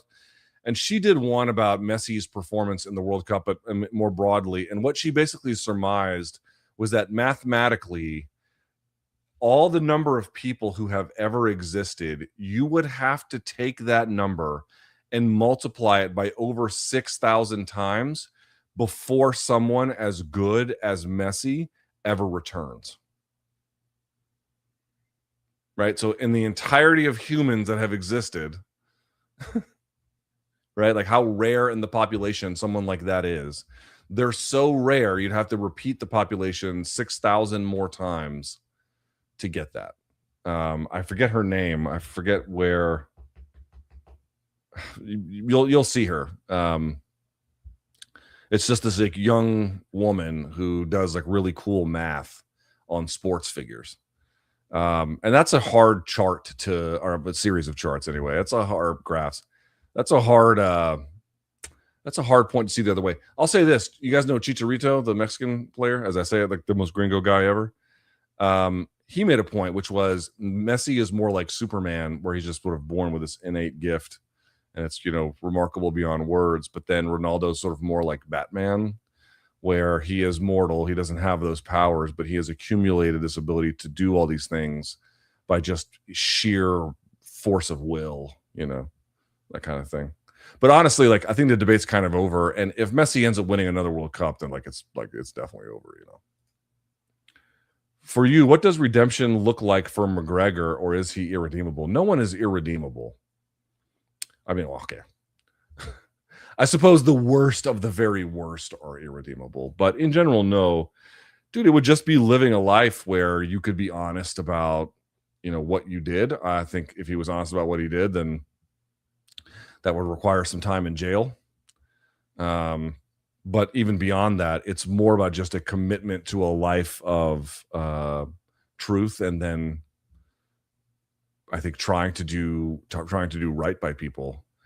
And how many of us are living right by others and living honestly is a separate question. But when it gets to the point where your behavior, has either been associated with criminal acts, or, there's been a degree of criminality as a part of what you've done in your career, and as a person, and in particular, heinous ones like the one that he is accused of having done, the only way to get to the other side of something like that is to live a life that shows you accept the gravity of what has happened and what you've done, and what is required to move forward. And like everything he does is just self-promotion and, very obvious nonsensical religious invocation. I don't mean it's nonsensical to invoke religion as a way to change your life. Quite the opposite. I just don't buy any of his. Luke, reaction to Nikita Hand's memoir. It hasn't come out yet. I suppose I'll check it out when it does. Does this dilute her credibility? No. Why would it dilute her credibility? Oh, she's trying to make a buck. So she had to sue to get him to pay just for the legal fees, which they were able to do. But she had fees well in excess of that, that she had to deal with, to say nothing of the amount of suffering she was put through by virtue of this entire process. And remember, about, it's not just Hand, but remember subsequent to, remember the lady who had the brick thrown through her fucking a window, and then the car set on fire, and then Hand had a home invasion. Again, whether these related to McGregor or not is not a thing that is known. I'm just sort of pointing out the amount of abuse and turmoil that has come her way by virtue of this. No, it doesn't reduce that at all. And I mean, I don't know what's in the book. Now that could change, I suppose, depending on what's in there. I don't really know. But no, that does nothing at all. Why would I give a fuck about that? Did you hear about the Muslim man who was stabbed 15 times in Utah? Vaguely, but not much more. No mainstream media coverage at all. Unfortunately, I recall seeing a headline. I don't see much more than that. I don't have any kind of commentary about it. I apologize. Kavanaugh, Tyra, Moreno, KKF, Tim Elliott, Charles Johnson.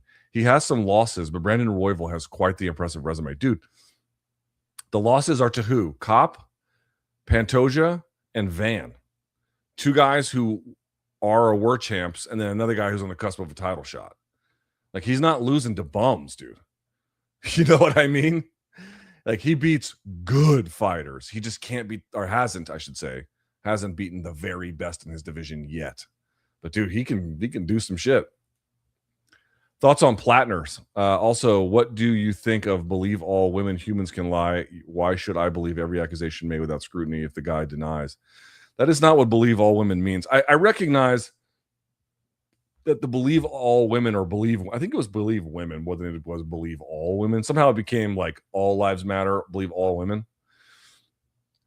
Mathematically, we all know people are going to lie through the judicial system. Male or female, there's just going to be a degree of it, right? It's impossible for that to not be the case. So the idea that any person of any type should in all ways be believed is obviously nonsensical. I don't think that is the spirit of what was behind the Me Too movement. The spirit of what was behind it was that there was a lot of unknown abuses that a lot of people were carrying with them. And the reason why they were carrying them is because they didn't believe anyone would think that they were true, or if they were true, it would just cause more problems for them.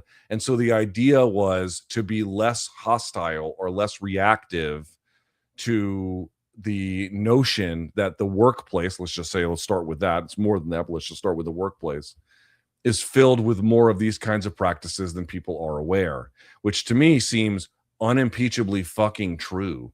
Anybody, at least certainly my age, who has worked in the professional workforce and knows women is going to know people that are going to know women that have dealt with situations that they have kept to themselves. That's just a fact. And for all the reasons people know. Now, obviously, if that goes from try to be understanding of a dynamic that doesn't get enough attention, and that metastasizes into it's impossible for this group of people to ever be lying, something got messed up along the way. Yes, I think we would all agree with that. At least I would hope. But like this idea that what's really true about what happened in the workplace is that there was, there wasn't too many parts of sexual harassment, or there wasn't too many abuses, or there weren't other forms of, what we recognize as discrimination related to, gender in any number of different ways. Like, dude, that's just a fucking fact, man. People want to deny that shit. I don't know why. It speaks to every part of every experience I've ever had in corporate America, in the military, in any place. It wasn't like it was unique to one place. It was a fucking consistent through line. Some places might have been worse than others. And again, maybe that was just my generation. I don't know. It's not exactly I'm in everyone's office these days, but when I was, that was not a hard thing to notice. And then, and the other one too was about like high profile guys getting away with it by virtue of their power, like Matt Lauer having a button under his desk that locks the door and shit. I mean, obviously he's an aggressive case, but you get the idea. It was emblematic of that time. So I can agree if the claim is, well, no matter what, we just have to just accept it as face value. Yeah, that's silly. I don't think that's what they really mean by that.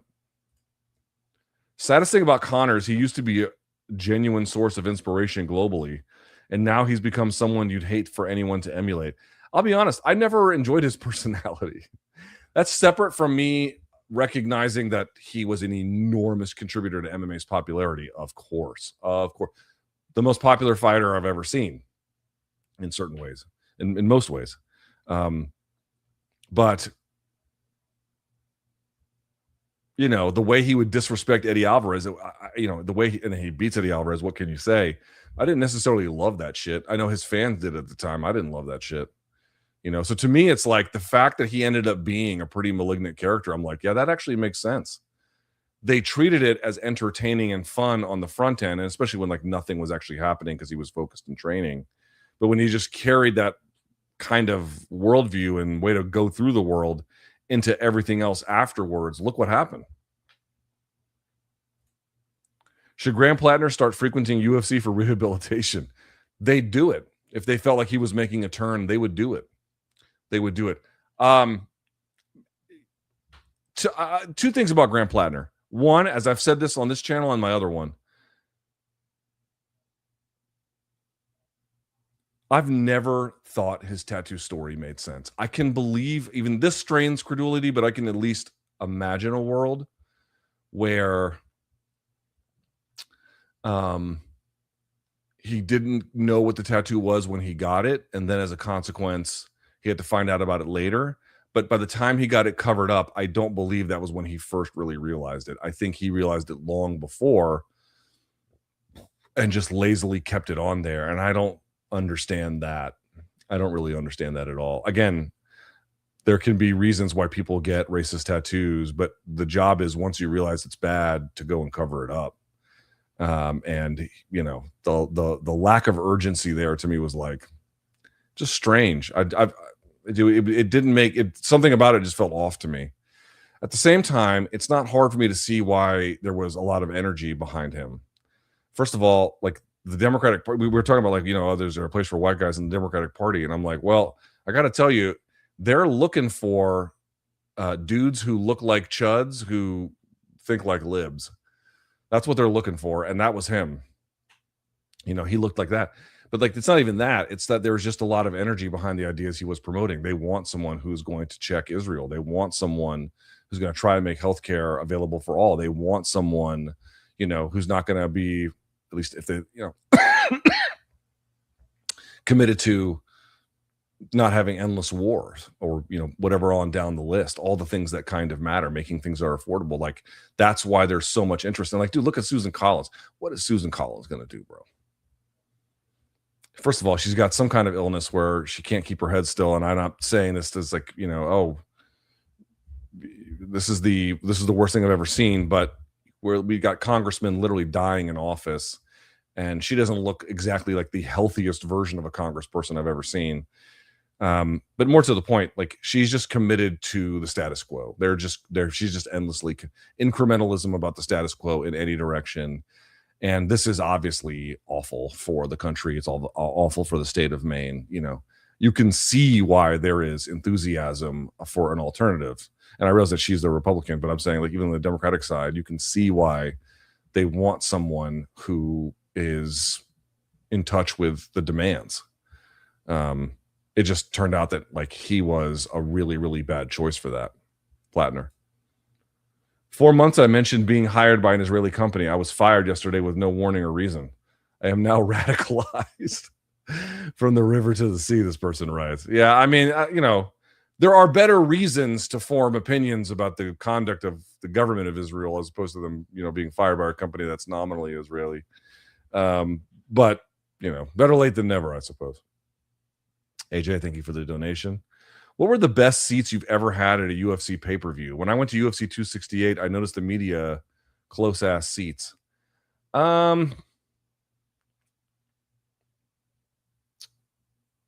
I had really good seats. I had really good seats for Jones Rampage. I had good seats for Jones Evans, I think, if I recall correctly. I think that's right. Definitely Jones Rampage, because I remember he finished him off. It was right near my seated position. That was a good one.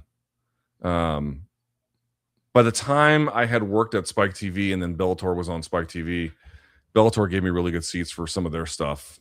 So I've had some really good seats there. But those were not for like big fights. It was like Kimbo Slice fights and shit. Probably Jones Rampage, because I just remember that the action being right up pretty close to my face. MK all day. Thank you, Saul. I appreciate you, bro. The photo of Messi and baby Yamal is incredible. I heard Joe Rogan is trying to make the same photo, but with JD Vance instead. Do you guys see this photo? I'm not even sure the genesis of it, but it's a long-haired Lionel Messi bathing a baby Lamine Yamal. Strange world we're living in. What effects do you think Shakur signing with Zuffa Boxing will have on the boxing industry and fan perception of Zuffa Boxing? It depends entirely on how they promote him and what kind of fights they give him. Honestly, very interesting. Dude, with this Ryan Garcia and Conor Benn fight for September, Zuffa is basically promoting a WBC title fight. I mean, I'll say this. If Zuffa Boxing only ends up being another boxing promoter because they don't get the legislation passed, the Muhammad Ali American Boxing Revival Act, if they don't get that passed, then yeah. In that particular case, I don't know if that's a bad thing. If they're just another promoter, if it's just another place, that seems pretty fine to me. I think the question is, pardon me. Pardon me. I think the question ends up being, for me, is this just a holding pattern until they get the law changed, in which case they're off to the races? But like in this capacity that they are currently operating in, there's very little objectionable about this. I mean, you can like it or you can hate it or whatever, but you know what I mean? Like, oh, I don't like that they have to wear uniforms. I don't like that they fight in the Apex, blah, blah, blah. I don't think Stevenson's going to fight in the Apex, but you get the idea. Yeah, fine. Like, you can like or dislike him like any other promoter, but like, I don't have the existential worry if this is the sum total of what they're going to do. I just think it's a holding pattern until they can get the law changed. And it really just depends on what kind of opponents they can get for him. Like, I'm not interested in Shakur Stevenson just fighting on Zuffa Boxing because it's Zuffa Boxing if he's not going to be fighting guys we care about. Like, oh, he made a bunch of money and Dana White signed him. Isn't that a big coup? It's like, okay, cool. Who's he fighting? Oh, he's fighting Dingity Ding Ding and Bangity Bang Bang. And I'm like, well, I don't really care about that. Is he going to fight, I don't know, Devin Haney? Is he going to fight, something like that? So it will depend entirely on how they matchmake him and who they can matchmake him with. Not sure how much you follow amateur wrestling. Very little, but some. But are you familiar with a guy named Bo Bassett? Vaguely. I thought Marab had the best cardio I've seen in all of sports. Buddy, this kid might have him beat. I'm not sure about his exploits from a cardiovascular standpoint to speak on that intelligently.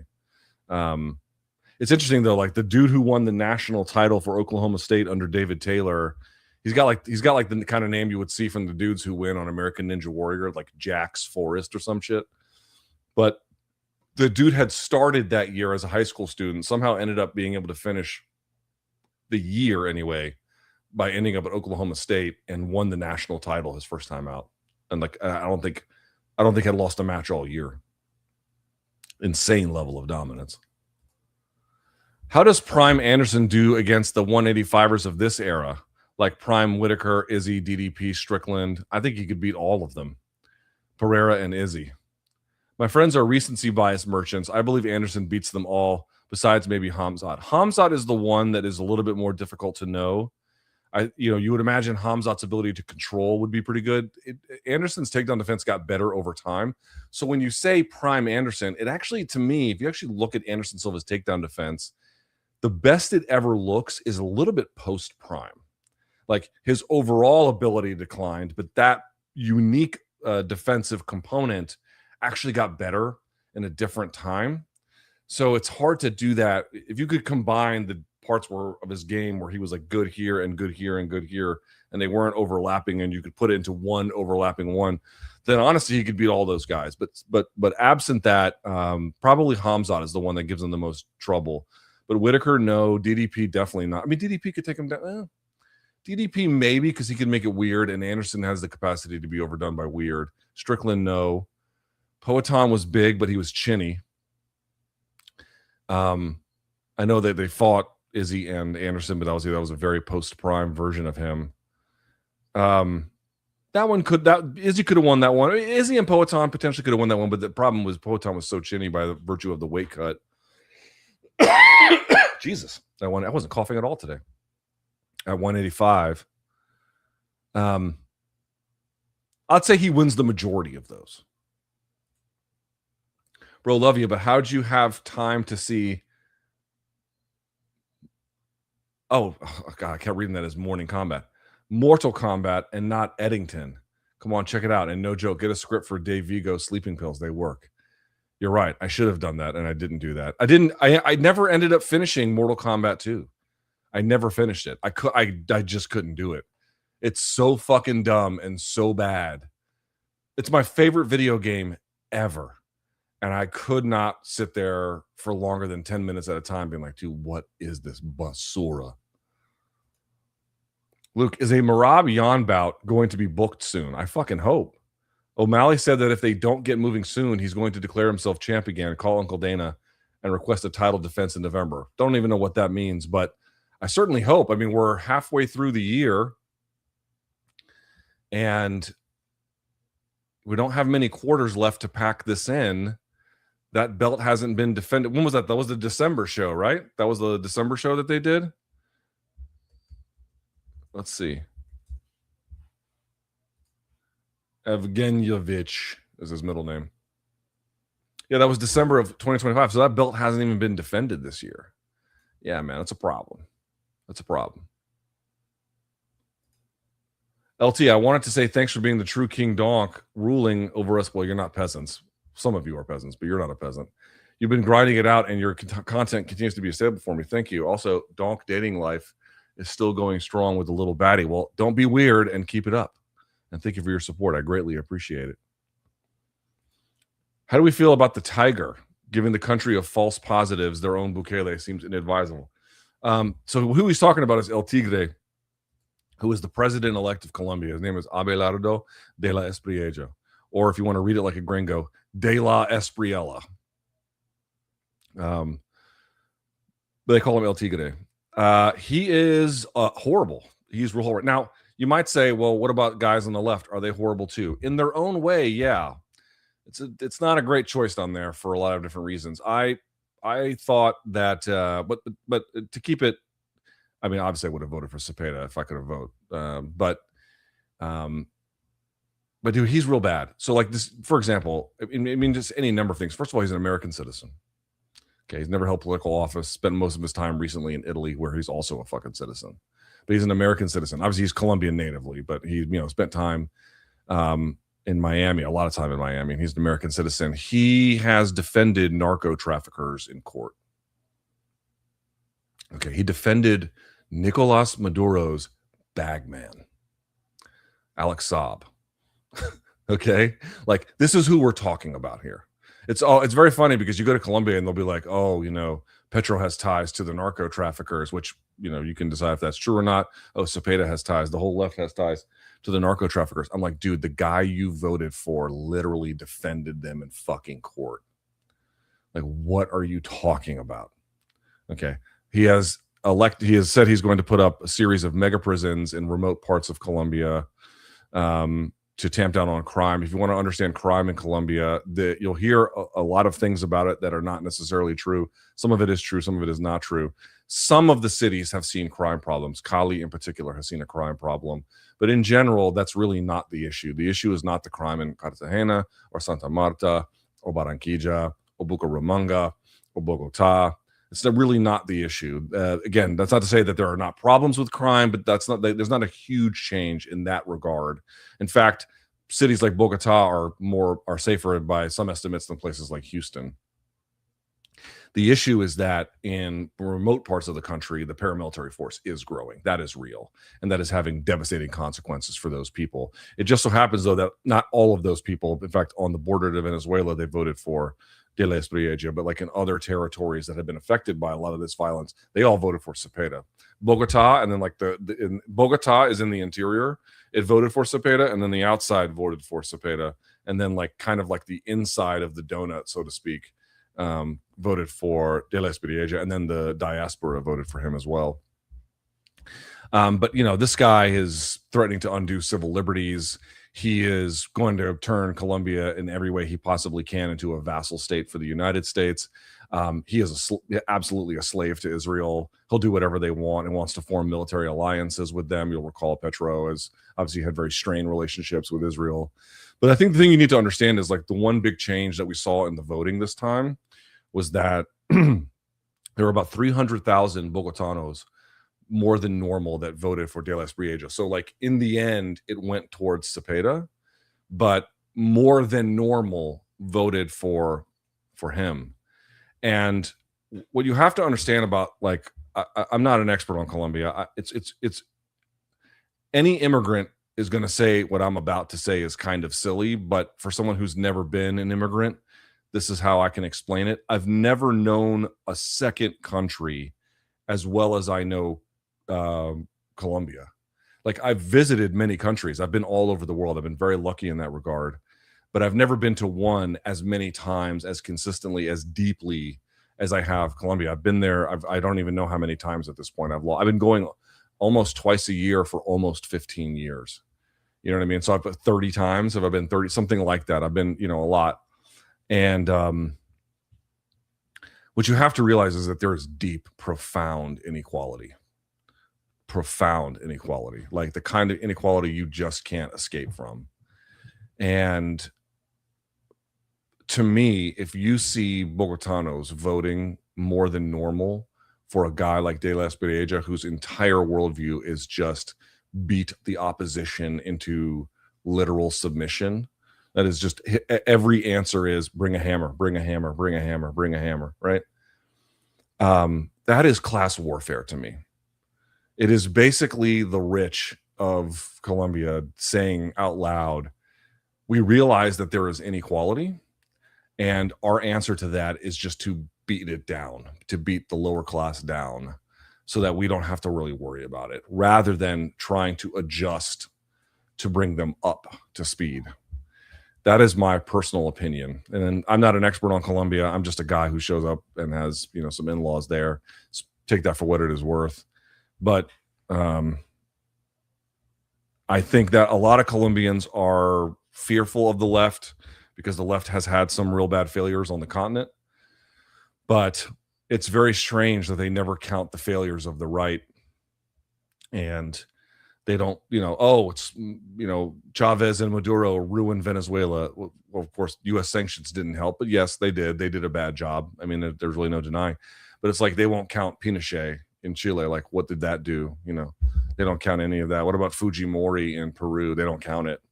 You know what I mean? Like they just, that's not a failure of what he did. Or even Uribe and like how many people went missing when he was in power. And like their answer is just, you got to break a few eggs to make an omelet. But like, what is that? That is you deciding that the power of the state should be used to subjugate the people that are not within your circle. That is what that means. And I think that the whole reason that De La Espriella got elected is because he basically either explicitly or otherwise promised to do that.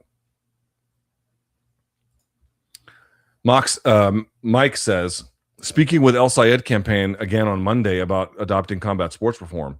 Oppose Revival Act, that'd be great.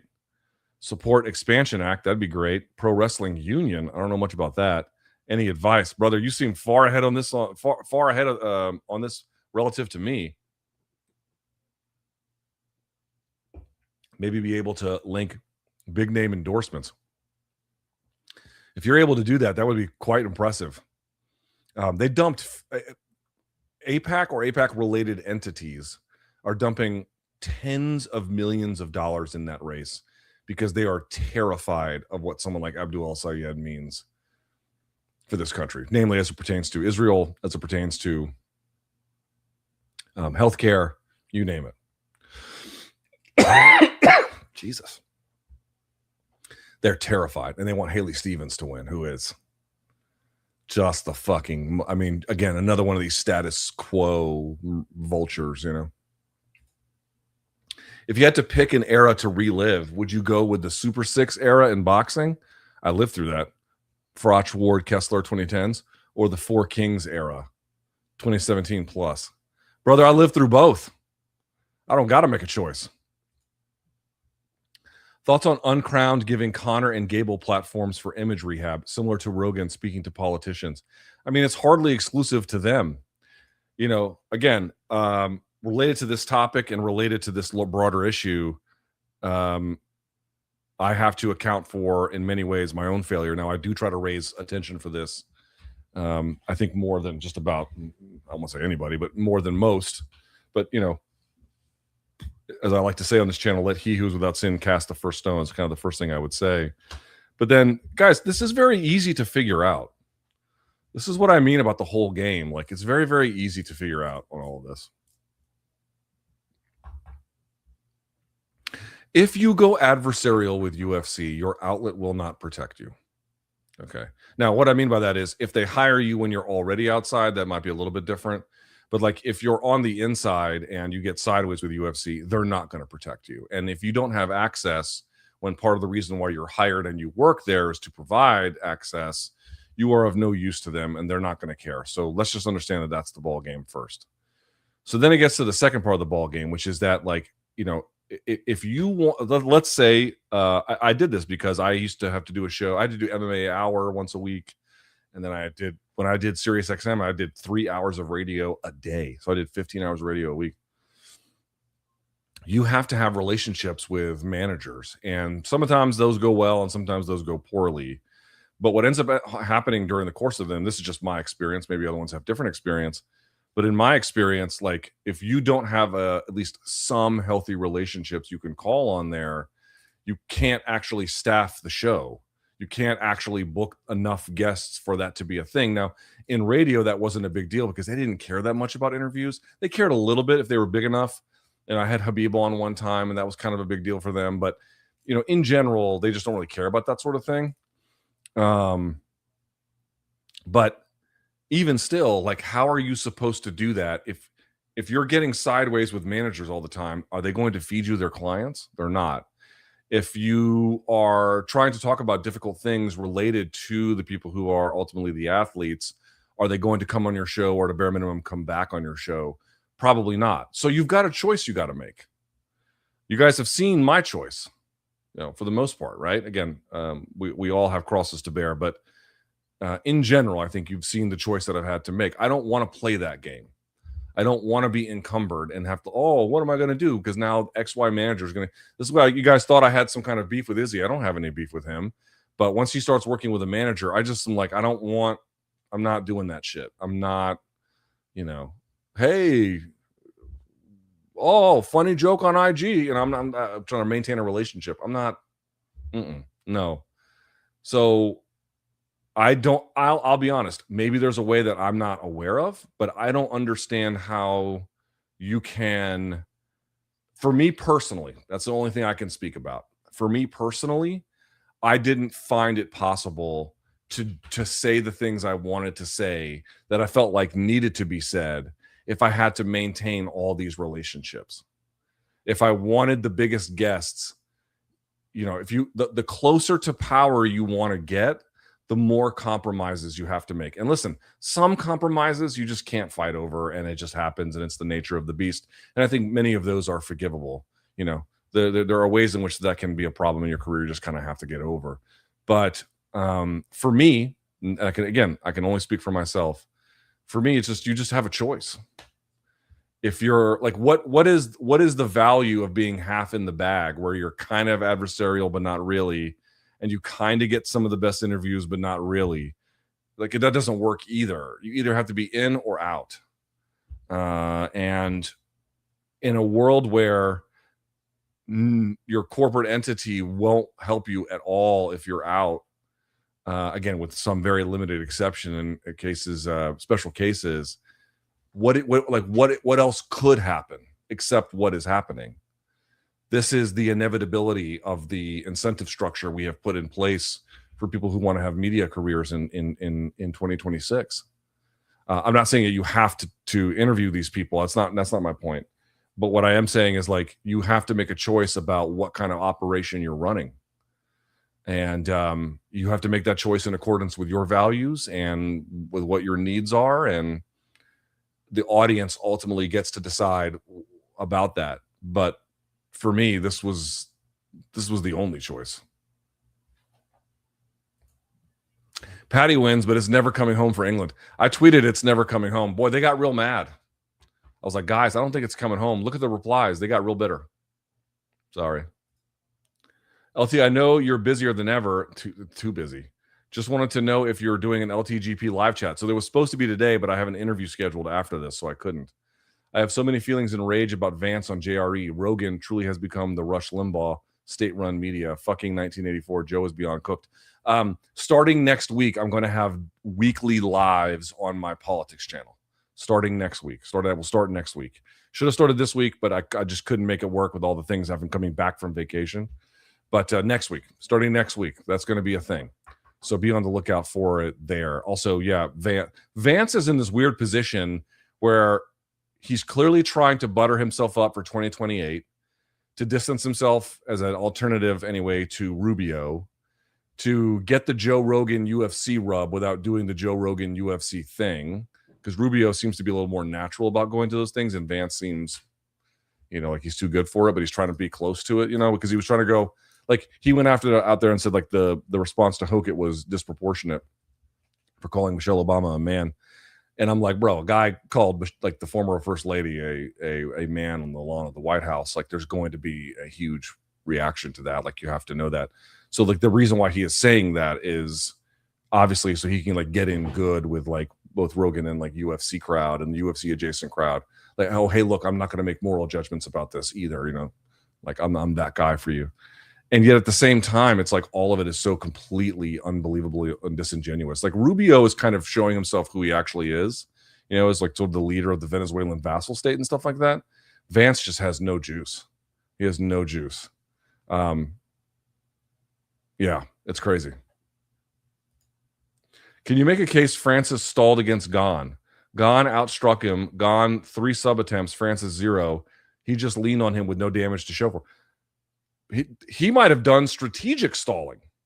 I mean, some fighters will stall like, hey, I'm going to stall till the referee does something about this, right? So this is why, to me, it's like all fighters get bitter when you say that they're stalling. It's like, I know some of you guys are doing this intentionally. It wouldn't surprise me in the least if he went into that fight with a very bad knee injury. It would not surprise me in the least if he stalled. Louis. Welcome. Well, been a member forever. Luke, you said McGregor was lacking emotional connectivity. Not sure the word. Bruce Lee's emotional content fits here as what he was missing. Yeah. This kind of call and response, essentially, that was just gone. Donation to the future Taylor Swift concert. Yeah, thanks, dude. I've got one of those in my future, I am sure. What's more impressive in your opinion? Khabib's career going undefeated, never being cut or retiring on top with virtually no damage, and not coming back to the fight game. I mean, he did both of those things. So I'm not sure, like, yeah, I mean, he did both of those things. So I'm not sure who the comparison would be. The knock on Khabib's career that you want to make it is he didn't change weight classes, and then on top of it, what is the full strength of schedule? He beat some top guys, but there were some guys that could have made the resume a little bit stronger. You can knock him in that regard in certain ways. That's really about it. In terms of having kids, it's such a bad deal financially these days for us millennials. You got to really want to parent. Declining birth rate makes sense, and not just here, everywhere. And here's the part this is the part that's going to really fuck you up. I looked into this a little bit, like what the birth rate declining, because it's very serious. And again, I don't need to make it overly political, but this is one reason why immigration advocates are like, guys, we're just not going to be able to afford anything in terms of government programs to make police departments, fire departments, Social Security, anything work that is like relevant for your lives if we don't actually let newcomers join society, right? Putting that to the side for just a minute, you might say, it's expensive for millennials here. And 100% you're right. Like, there's no question about it where all the wealth is going. It's one of the biggest wealth transfers up I've ever seen it is the biggest wealth transfer up in the history of my life. Okay. But here's the thing that's going to bake your noodle. Even in the places that are pretty good about combating this or really just rewarding families, they still have declining birth rates. There's very few places, including but not limited to places with robust social safety nets or family planning initiatives, that are not experiencing declining birth rates. It's happening even in those economies. And that is the one that is really becoming that stat is the one that's concerning to me. Like if it was polarized where it's like, oh, Finland's doing a really great job. I don't know what Finland's numbers are, but for example, China is doing a lot to make life affordable, make family planning possible, and it's just not working. Greetings, Luke. Seeking some personal insight, if it's okay. How do you prevent anxiety from adversely affecting your relationships, old and new? I have no idea, and if you know, please tell me. Anxiety is destroying my life. Like, I hate to be so blunt about it, but it's true. It's destroying my life. I can't control it. It's absolutely overwhelming, and I don't know what on earth the fucking answer is. I am trying to combat it with a number of different means that medical science and medical treatment can provide. It has not done much of anything so far. I'm willing to keep seeking it out to see what it does, but I have no idea. I grew up this way, not quite to this extent. It's gotten worse over time, but I grew up this way because I had a parent who I think also suffered from the exact same thing, and then I inherited it. And my job is to stop it before it gets to her. That's kind of what I'm working on. I'm not even trying. I mean, my life has already been so affected by it. I don't even know another way of living. But what I don't want is to that happen to her, right? That's the point where it has to stop. So I'm trying to do what I can, but it is very, very, very difficult. I do not know. I have been eaten alive by anxiety, and even in ways where like nothing. I told you guys nothing is wrong, and I'm still dealing with it. Like I don't know how to fight that. Abdul El-Sayed trailing by 7 points in new polls. I saw. I feel he did well in the debate, but AIPAC and other PACs spend infinite money to buy our elections. Guys, understand this. Abdul El-Sayed kills it in the debate, is up in the polls.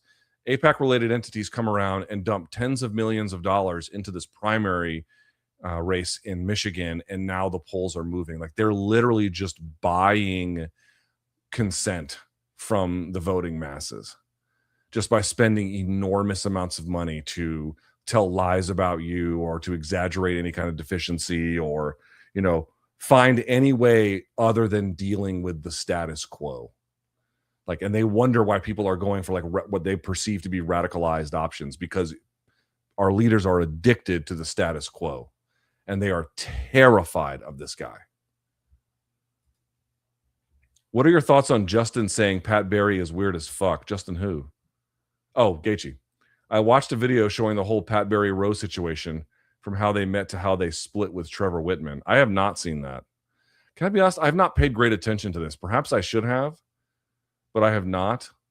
I mean, Pat is a weird guy, even if you like him. He seems like a strange, he's either lovably strange or not. I guess that depends on how you view him, but he's not like an ordinary, typical dude. This is one of the situations where people ask about it, and I never seem to look into it because I'm distracted by a million things. And I don't know enough about this one, but I guess I should know. I really should know more about this. That's really not an excuse anymore. I don't know enough to comment today. You know what? Send me that fucking video you saw. I really haven't looked into this, and that's not excusable anymore. So I would love to know what you know. Please send that to me. Gon is a legit champ. He showed improvements in wrestling with Volkov to an extent.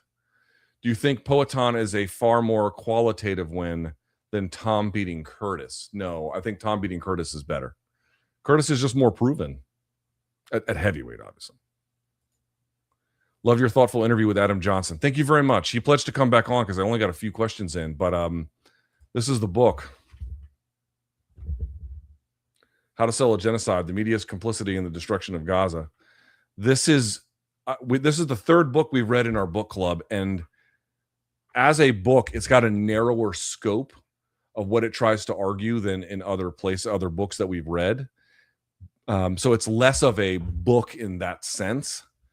It's got a much more narrow focus, but within that focus, it's the strongest argument of any book I've read, not just this year, but in a long time. The evidence in this book is completely overwhelming. Basically, the book is a central premise, which is that anti-Palestinian bias in the media. And the reason why this is relevant is he argues that that bias was used to buy time for the administration and for Israel to carry out its crimes. That's what the purpose of it was. But he makes a claim, which is it's not just true based on vibes or individual incidences that you can find anti-Palestinian bias. No, that it is baked into the very fabric of how these media institutions operate. And more importantly, you can empirically measure it. That's the claim. The claim is not I have a feeling about it or I can spot an example of it. No, I can index it, I can catalog it, and I can measure how much of it there is. And that's what this book is about. It's frankly just measurements and then identification of tactics used to turn Palestinians into people culpable for their own deaths, basically.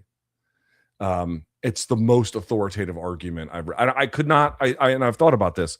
I actually don't know what the arguments would even be around this, because the data that they produce is the one they've created. They made it available for others who want to take a look at it. It's unambiguous. It's unambiguous. And it was used to help get people get killed. Top 3 2000s rap albums, but you can't use Purple Haze. 2000s. So I can't use anything from the 90s. Jesus. Monkey Bars. That's a big one for me. Man.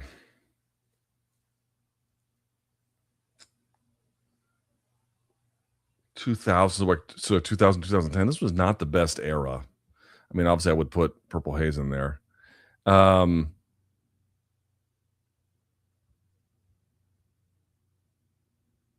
I'd have to see. Honestly, I'd have to see a list of what's available.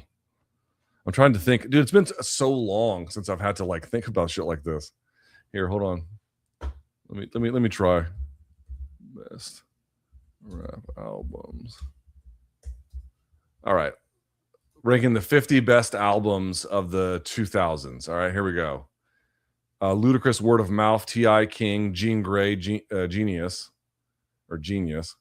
Missy Elliott, The Roots, Phrenology, Little Brother. The Little Brother, I don't know if I'd put it at the very top, but that's Little Brother. The whole concept is interesting. Diplomats, Diplomatic Immunity, Freeway, no. UGK, Underground Kings, obviously shouts to rest in peace to the legend, Pimp C, but no. MF Doom, Born Like This, that might be on the list. Pharaoh Monch, Desire. Slum Village, no. De La Soul, The Grind Date, maybe. Cameron, Purple Haze is on that one, obviously. Lil Wayne, Dedication 2, no. Twista Kamikaze, no. Sean Price, Monkey Bars, yes. Busta Rhymes, The Big Bang, no. Lil Kim, Naked Truth, definitely not. Bun B, Trill. Let's see. Young Jeezy, Let's Get It. Lil Wayne, The Carter 3. Q-Tip, The Renaissance, that might be up there. I'm trying to see some Master Ace. I've always been a big Master Ace fan. I don't know if that would put it in the top 3. Game Theory by The Roots. Quality by Talib Kweli. Nas, The Lost Tapes, no. Kanye West, Graduation. It's probably, I mean, obviously Kanye is a horrible and weird person, probably you'd have to put that on the list. That wasn't a huge album. Scarface, The Fix. Oh yeah, that's got to be one. People like Eminem, The Eminem Show. Fuck that. I'm not putting that on there. Yeah, so there you go. I'd do those ones. Did you see DDP say recently he never trains for fighters, but trains to be the most well-rounded? Bro, he says a lot of shit. He was a champion. You know what I mean? I think he's just trying to say he doesn't like overly cater to his opponent. He just tries to magnify his own strengths. Why do you think Conor was unable to continue when others have pushed through similar injuries? Dude, severity, age, willpower, all three, dude. First of all, if something is torn, I don't expect them to continue. If they do, you give them plaudits for it, but I don't make it an expectation. So to me, like, I don't mind that he didn't fight in that sense. But like, why didn't he raise to the level of who he was, for example, in the Mendez fight or something? He doesn't want it anymore. Dude, he shouldn't be fighting.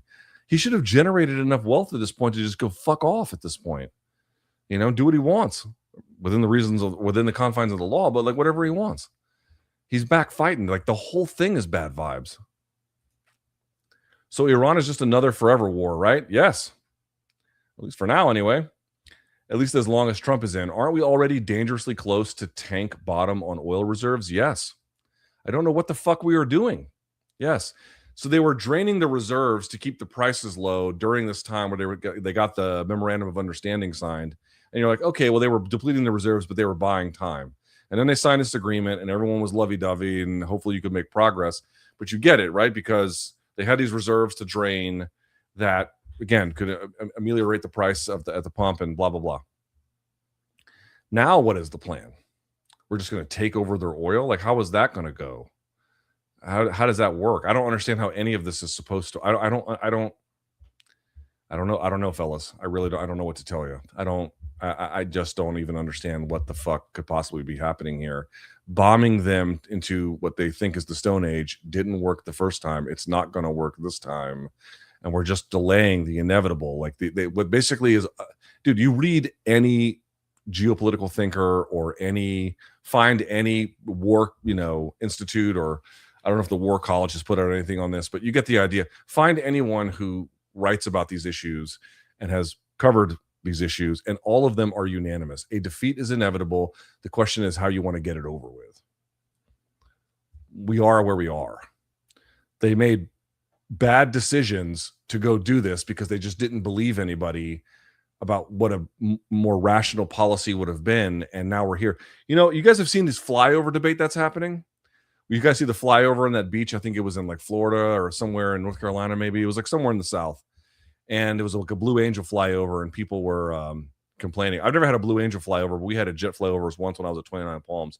It made my ears ring for like the rest of the day. It's so fucking loud, but that's not the point. The point is that like people are saying this is dangerous, and then you'll see a bunch of people in the comments being like, "Oh, you're a stick in the mud. Fuck you. You just don't like the flexing of American power and shit like that." And it's like, dude, why do you think those rules existed in the first place? Right? This entire political moment is just one giant, or maybe a series of Chesterton fences over and over and over and over and over again, where you see a fence, you don't understand what the purpose is, so you tear it down. Nothing bad happens at first, but then over time you realize that someone put that fence up for a reason, and now that it's gone, you're fucked.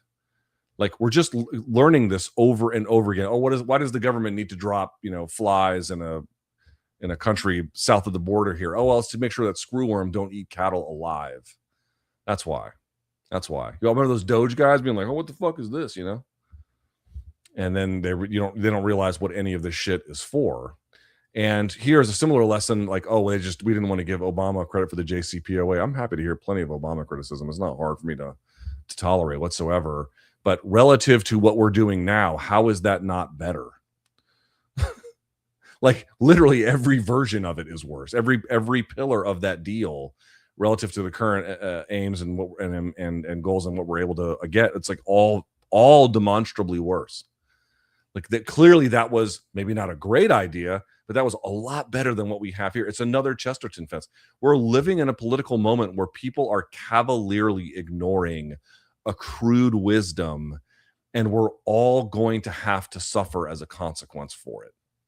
And the flyover thing, it's like, yeah, nothing bad has happened. Do you realize how easy it is for if you disregard this policy, how easy it is for something to go terribly wrong in an instant? Like, there's a reason why those rules exist. Bring Danny back for MK. Been a while since I had seen him. He was on last Friday. His speaking has improved. It was a great show. He brought a nice back and forth with you. Yeah, dude, we had him on for the one prior to UFC 329. Sorry, Luke, but multiple intelligence theory is discredited. Positive manifold. If you're as financially irresponsible as Floyd, you're stupid. I'm not going to take your word for it. You could be right, but I'm not going to take your word for it. Luke, the MMA fan base is unfathomably bigoted. Yeah, I know. Argentinian football fans, Luquito, let us introduce ourselves. Yeah, they're pretty bad too. Oh, right. I see the bit you're doing. Yeah, they're real bad too.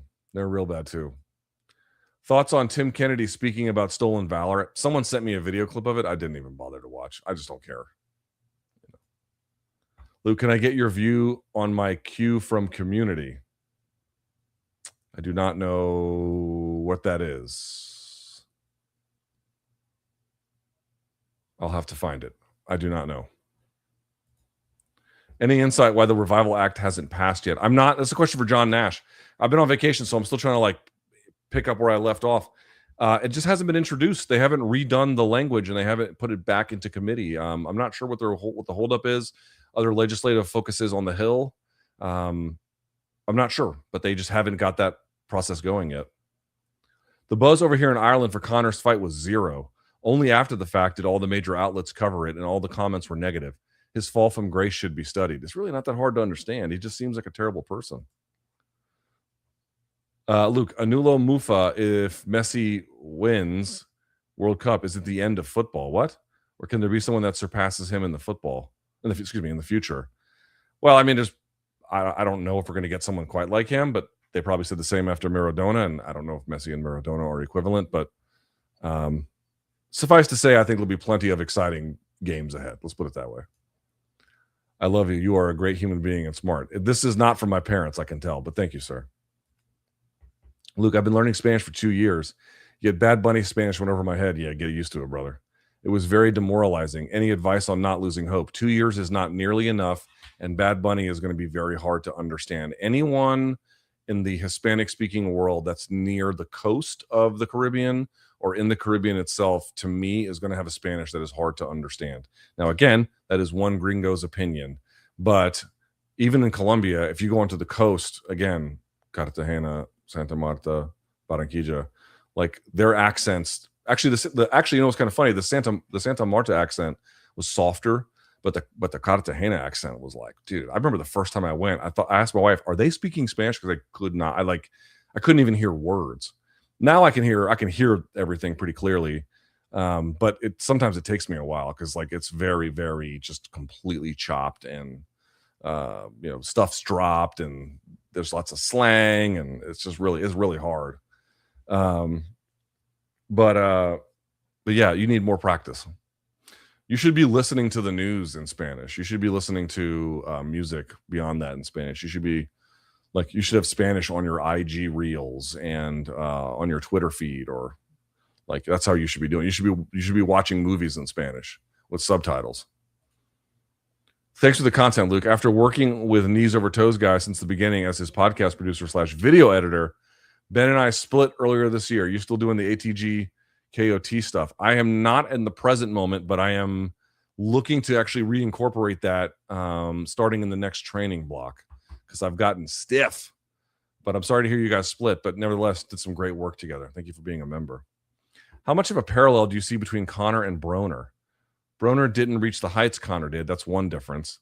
But both had a rise and fall. Both had legal and substance issues, both trying to come back. Yeah, in that sense. But one was a national hero, and Broner was never that. And, I mean, they're both cautionary tales in the sense of the common things that trip a fighter up. But I don't know if there's many, unusual parallels between them. I genuinely will be depressed if Argentina repeats. Gut feeling, do you think Spain will put them away finally? Yamal hasn't had the best tourney. Yamal has made himself useful in other ways, but yeah, he hasn't been scoring a lot. But they've held people to 1 goal against them this whole fucking tournament. I'll say this: I've not been big believers in Argentina, but look, here they are. So what do I know? But that Spain team that beat France, I thought it was France's tournament to lose, and to watch what Spain did to them, I was like, dude, that was so impressive. So if they play like that, I don't think a team in the world can beat them. I'll put it that way. You've said in the past that you've paid off your house. I too want to pay mine off early. How did you accomplish this? I bought a cheap house at a cheap time. I bought a real cheap house. Dude, when the area of DC that I'm in, when I bought this house, let me tell you, nobody wanted to live here, brother. Nobody. The house, in fact, was vacant when I moved in. How about that? I planned my life in an area of a house I could afford. It just so happened to be like a real rough area. The reason why we thought that, the people who helped build the house and stuff, we had many discussions about, not build the house, but I'm sorry, like repair stuff on the inside. We had many discussions about like what the gamble was here, and like over time that there would be good reason to think that this was going to be an area of change, and the gamble worked. But it was a gamble. I just bought it in a place that like there was no competition to buy. None. Does Argentina racism affect their economy? I'm not sure. Nazis moved there and they call themselves the Euro of South America. Yeah. They ran out all the native. What do you think contributed to their downfall? Zeke Hernandez talks about this. It's basically the way they structured their economy post 1930. Argentina and the United States, circa the Great Depression, do you all know this? Were equally wealthy. Did you all know that? Right around that time, let's say right around, I mean, obviously the Great Depression set things in motion, but like, let's just say right around that time, they were roughly commensurate. And then they went like that. Just a series of economic controls and monetary policy that fucked everything up. Conor has spoken about immigration in Ireland, and lately I've seen many videos about immigration across Europe. What's your take on it? The problem with the immigration in Europe questions is I've studied it not at all. I mean, I don't think, like, to me, like Conor made points about immigration in Europe. I don't trust him at all to get anything right as it relates to not so much knowing Ireland on some kind of level that I obviously never could, but about just being a faithful steward of the facts as it relates to the right. You have to understand something about the right's view on immigration. It's just vibes. And I know you're going to say, oh, that's just left-wing Luke talking again. You can dismiss this if you want. It's just vibes. There's nothing to it. They'll make the argument that like crossing here to get here was some kind of criminal offense, which, to be clear, there can be cases where that is true, but huge swaths of people getting here, may have gotten here legally and then overstayed a visa, or they may committed a civil violation and not a criminal one in how they got here as well. That's also partly on the table. So like the idea that it's automatically criminal is not true. There can be cases of it, of course, but it's vastly overstated. And more to the point, what happens is when you wake up in the morning, when you woke up this morning and you put your pants on and you put your shirt on and you went to work, who were you most likely to get assaulted by or be the victim of a crime from? A native or an immigrant? And the data is overwhelming on all levels, whether they are immigrants turned citizens, immigrants as permanent residents, immigrants that are illegal. It doesn't matter. At all levels, they commit lower levels of crime than natives. We just know this for a fact. Since 1870, the incarceration rate has been measured in this country. There hasn't been a single year in 150 years of measurement where the incarceration rate for immigrants, even on a per capita basis, was higher than it was for the native population here. It's never happened. It's never happened. The idea that this is some kind of criminal threat to the way we live our lives, there's just no evidentiary basis for this. More to the point, there's a question about to what extent they contribute to society. We now know a vast billions of dollars, have kept key government programs afloat because we know immigrants pay more in taxes than they get benefits. I know that just melts the brains of the right because they just believe a large vat soup of nonsense, but that is in fact what the evidence shows. And then when you look up the fact that immigrant communities are far more likely to turn out entrepreneurs. Firms that work with immigrants are far more likely to form new patents, are far more likely to show traits of innovation, are far more likely to result in investment from abroad into the American economy when you have these groups of immigrant enclaves in these various places. Dude, successful societies find ways to welcome newcomers. Now, again, not every single one of them in every single way, but as a general proposition, yes. And then now we also know in terms of the workforce, they are much more likely to be a complement to existing the workforce in filling key needs that are going unresolved than they are to be replacements. Right? The data is overwhelming on this. It's not hard to argue for immigration if you're dealing with someone on the opposite end of the argument who's at least an honest interlocutor. But it's just based on vibes. Like when you see like right wing agitating around immigration, I do not know any of the specifics of Europe, and I make no claims about them. But I've read quite a bit about it here, and the conclusion that I've come to is this is not necessarily the case. For example, with the gun debate. With the gun debate, for example, like what interventions work to keep guns out of the hands of criminals or stop violence? There are some things that we know that could make a difference, certainly. But now that there's like 300 million of them in circulation, what do we do now, right? What do we do? And the answer is we're just still trying to figure this out because we don't really know what the evidence shows.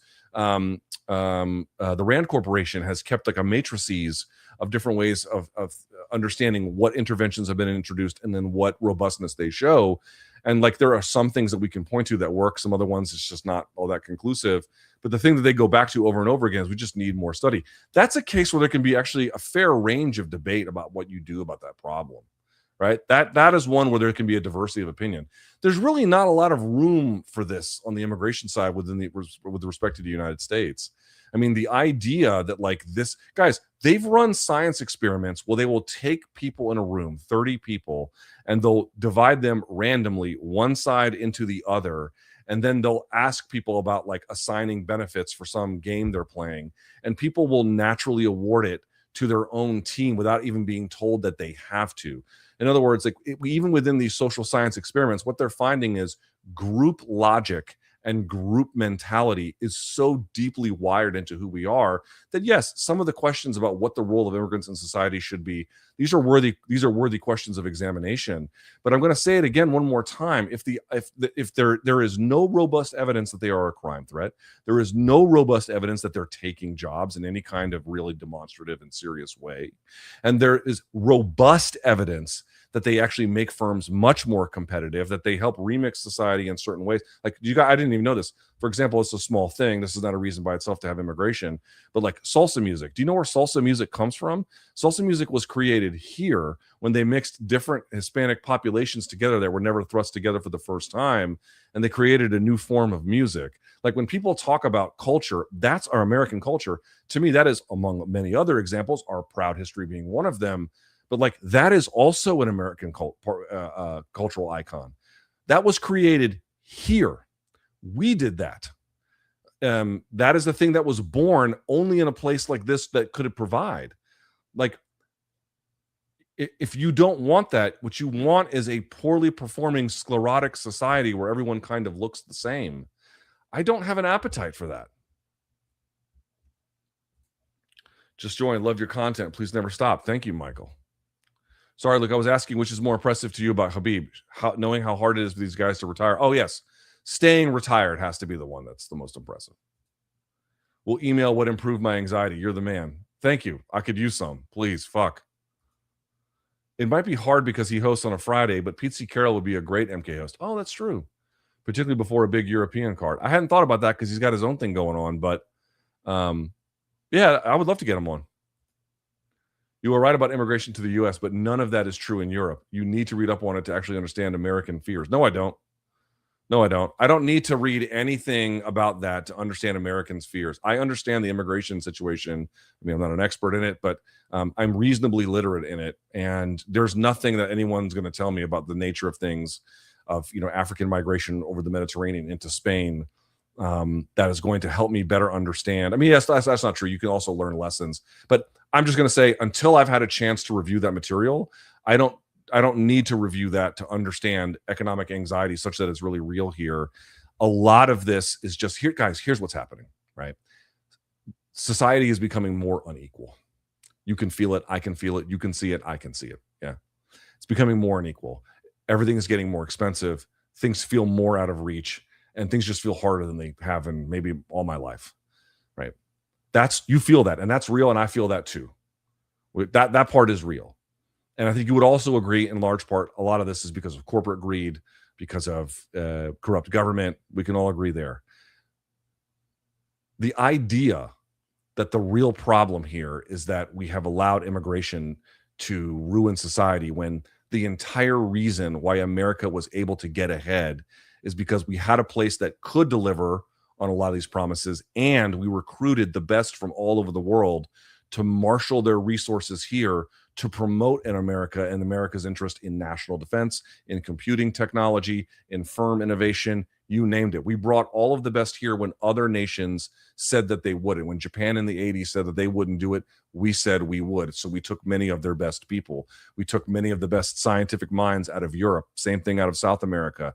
It's because we took them and we made them ours. That has been the key to our success. And now looking at that and then executing people in the street, like this guy who came here in Texas, Salgado, what was the fucking crime he did? Oh, he came here illegally. Okay, well, once you woke up in the morning, was he the threat? 35 years, he puts kids through college, he has his own small business, has no criminal record whatsoever, and they executed this man in the street. Like, this is dangerous and bad, not merely for these people, but this is bad for the country. This is bad for the things that make America great. All right. One more of these and we're out. Why do foreign-born fighters from repressive regimes come here to support Trump? I think they like strong figures. Shouldn't they be able to easily spot his authoritarian tendencies, or do they believe America is immune to this? They believe they're immune to this. They believe they are immune to this. They want us. They want to go to they're bringing anxieties from the political situation for which they come, and they're bringing it to the States, and then they're trying to paste it on top of our political dynamic, and it just doesn't work. All right. We're done here. MK tomorrow. We'll preview UFC Oklahoma City. And I got my interview up with Adam Johnson. That is available right now. Oops, excuse me. Right here. My interview with Adam Johnson on this book, How to Sell a Genocide. Right here. You can go check that out. Thank you guys so much for watching. I really appreciate it. I'm out of here. And until next time, stay frosty. Bye.